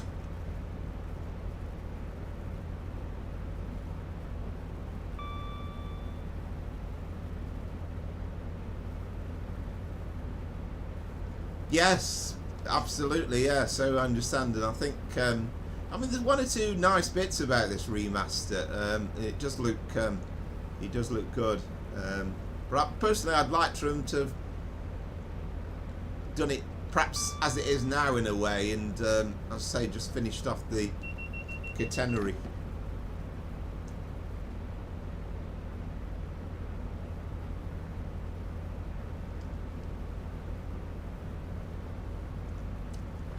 I mean, it was kind of in terms of distance, the original Cuju rail simulator thing was better in a way, doing Paddington to Oxford, because at least you had something to do beyond Reading. It always feels, you get to Reading and you kind of think, right, I'd like to drive a bit longer now.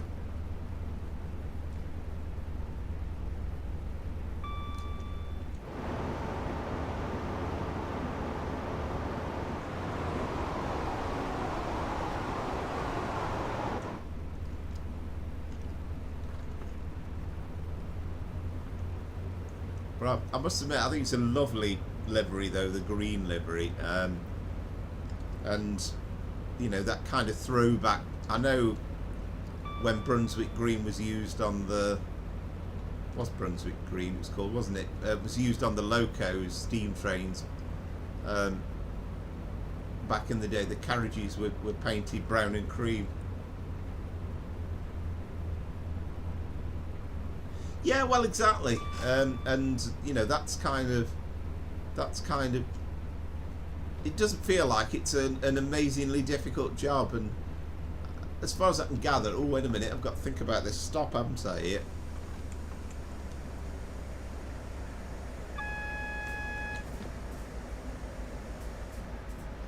It doesn't feel like an amazingly difficult job, and whether I know it's like, I mean, I know there's access to the editor for anybody to use, but I think that there's all this unbaking scenario, isn't it, where it's not easy for anybody to go in and change an existing route to that extent. Whether there's ways around there, I don't know.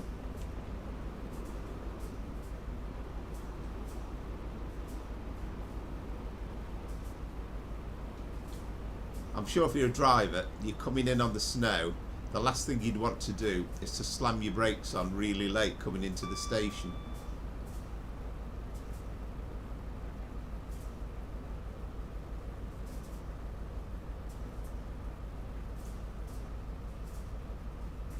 I'll settle for this.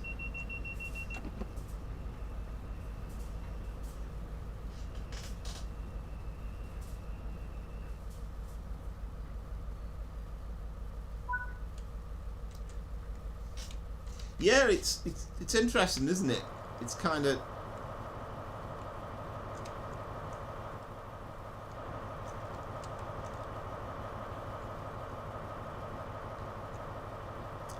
oh, there you go. You see, it's not even opened that front door, so that's kind of okay. Yeah, it's very interesting, all this licensing stuff. I mean, I don't understand the half of it really. It would be, whether it'll make it easier or harder, I don't know. And I mean, I know there's more to it than just simply that saying, yeah, we'll let you. And I think some TOCs have, you know, sort of got themselves more involved with it than others. And I think Matt was saying on one of the streams that when they did the French route for the TGV, then they released a kind of a report with, you know, like, I don't know, 50, 100 pages saying, right, this is what we think, and they really went into depth over it.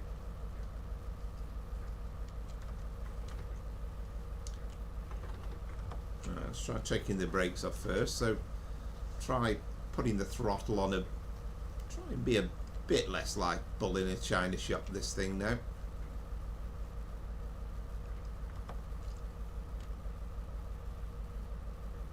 So brakes off. And slowly ease up the power.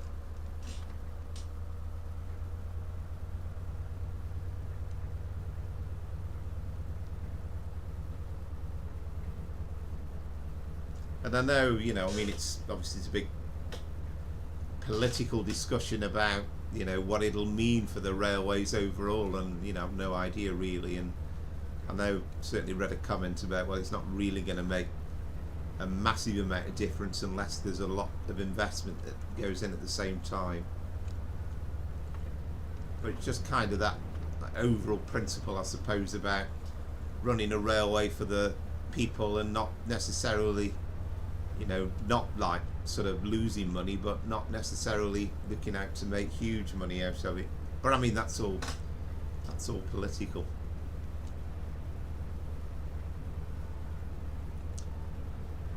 I mean, they got the Freightliner livery back again, and the name, didn't they, that they put in for the West Coast Main Line. And I think Matt Peddleson made the point that they can use it up to the green sort of Class 66 Freightliner colours, but not beyond then. And I presume that's something to do with when they merge.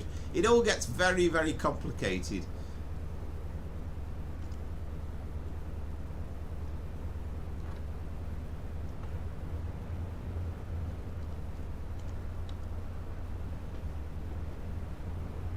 I mean, it's a shame, you know, sometimes it can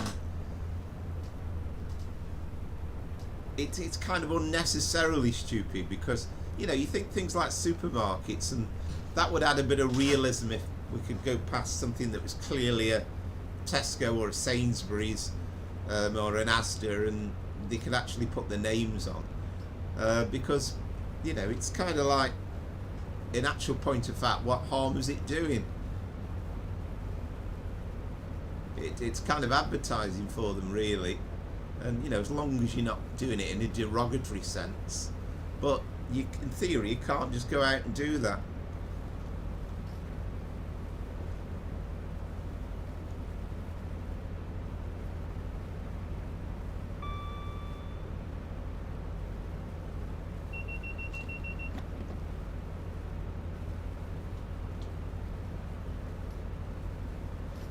Yeah, absolutely, yeah. And you know, again, I mean, I think we've had this discussion before, haven't we? And you know, you can kind of get slightly sick and tired of seeing the 66, but it is kind of the most prevalent freight loco around, and it's good to start to see the different liveries. And I kind of forgot now with all the reskins that I've installed, but you know, the GBR F1 looks quite nice. But it's good. It adds to the value.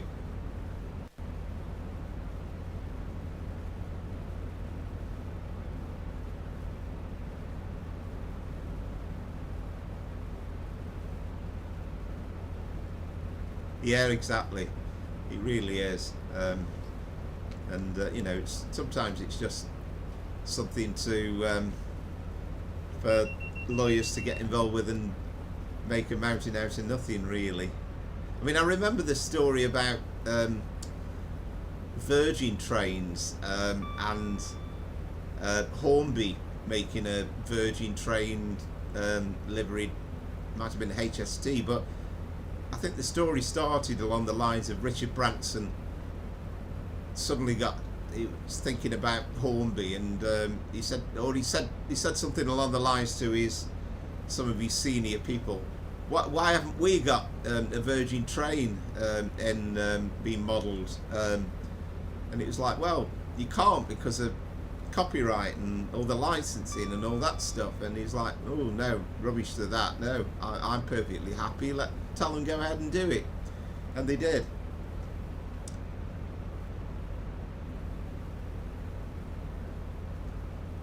But you know, there is lots of daftness over these things. I mean, funnily enough, Just Trains kind of,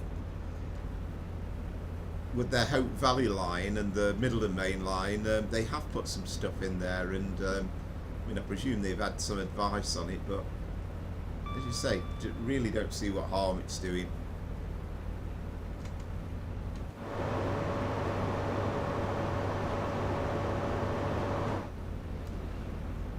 And I mean, we've debated before, haven't we? But we still really don't know what the issue was over LNWR.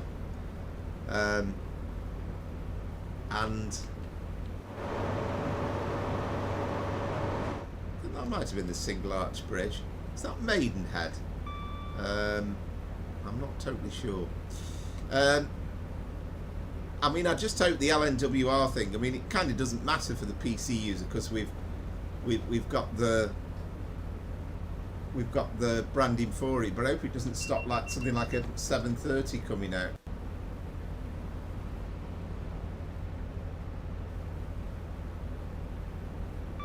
Yeah, well, absolutely right. Yeah.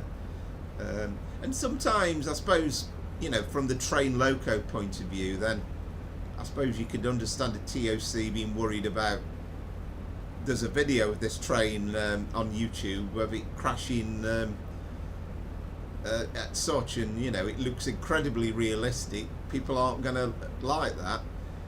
And I think I've said before, but we had that stupid situation years ago when Crewe released Rail Simulator, where one of the default scenarios, basically because of inept signalling at Paddington, meant that you were bound to crash into a 166 and replicate one of the Paddington rail crashes. And I think it was old Vern, if you remember him, Vern Morehouse made the point. He says, look, they need to sort this out, because you could imagine that being a headline in the Daily Mail.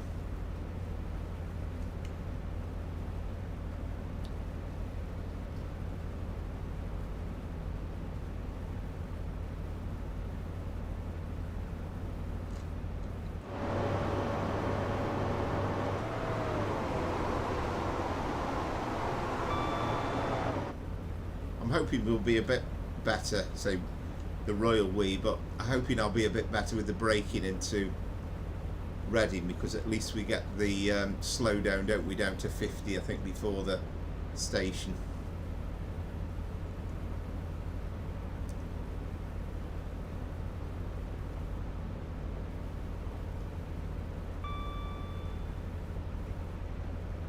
But I mean, again, just thinking back to, let's say, if they can sort out the LNWR licensing, then hopefully we can get like a 730, because that would add a bit of value to the West Coast Main Line and Cross City, and then finally, hopefully, we can start getting Pendolinos into Birmingham New Street and the 350s as well, make it look a bit busier.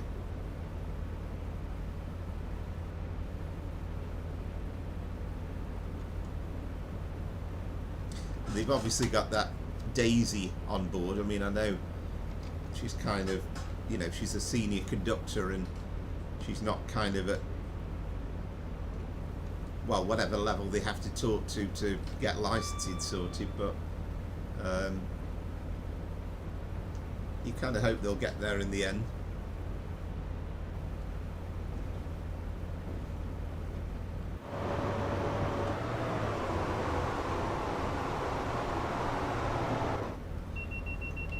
Kind of forgotten how lovely this route is, actually.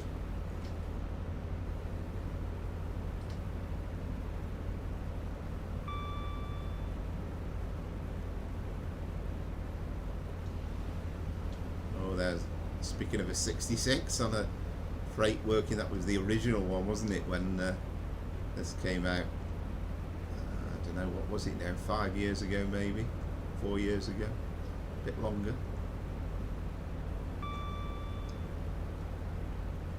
And I, when it first came out, Train Sim World, I didn't get it immediately. I thought I'll wait until I upgrade the computer that'll cope with it.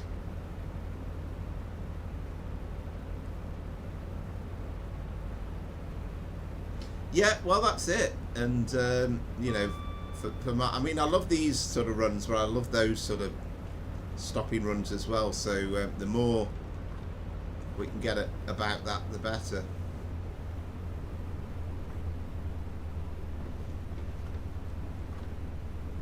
And I think, you know, there's always an interest in trains around London, because it kind of, there's so much going on.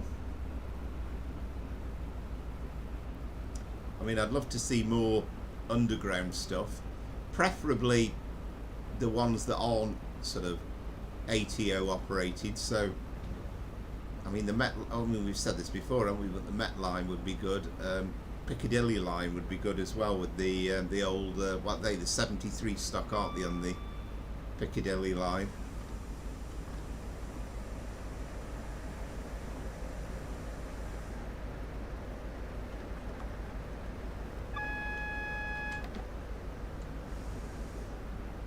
And then you know, what we really need is Dale Charman being brought on to help out Dovetail Games and previewing the routes and driving it himself on the game.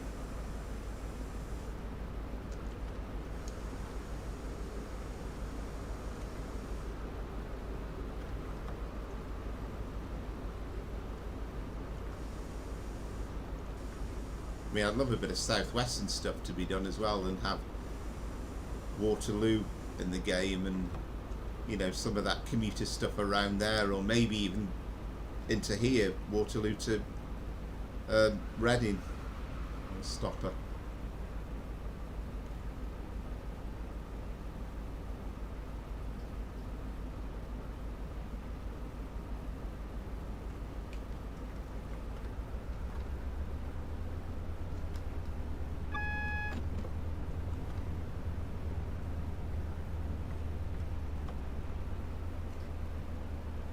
And as much as the Overground as we can get our hands on, really. You know, said before, the East London line. And I mean, I've looked at.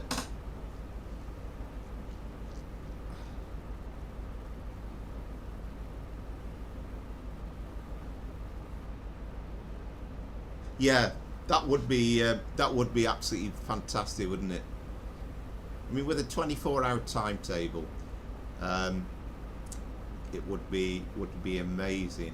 I mean, even if, I don't know, even if they did the Met Line and said we'll do it as it is now, and the approach control stuff is, you know, the automatic train operation is on hand as you come into the station, or you're going through that tunnels bit, but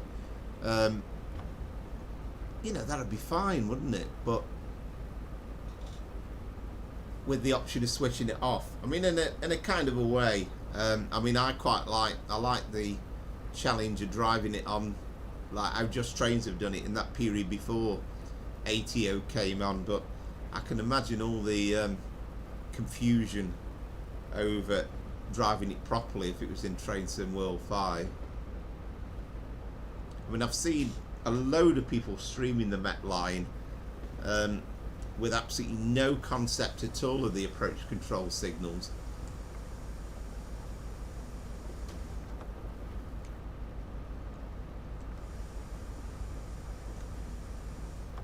Anyway, again, thank you, Amaze Say. Thanks for the company and the interest, and it's lovely to chat to you once again, and hope you've enjoyed the stream. And we'll bring this to a halt into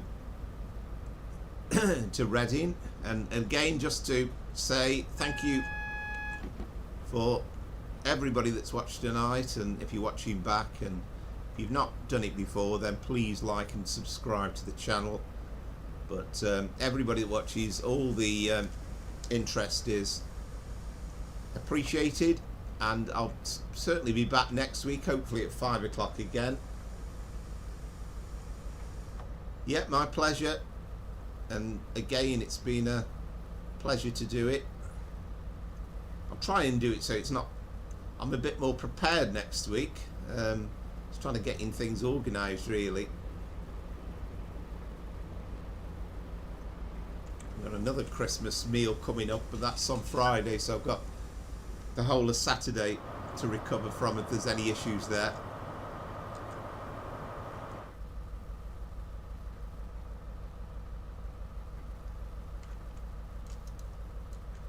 Yeah, it would help if we unlocked the doors, wouldn't it?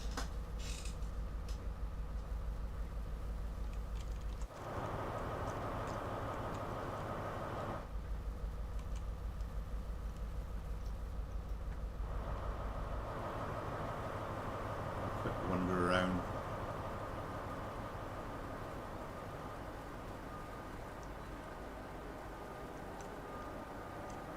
I don't remember those being boxed off, the escalators. Of course, the lifts don't work here, but it was kind of the first time we'd seen.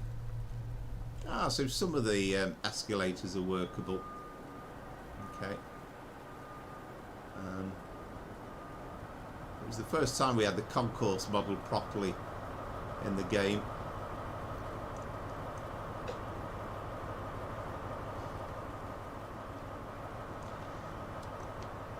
Yeah, thank you very much, and let's hope there is plenty more, and I'm sure most people know now, but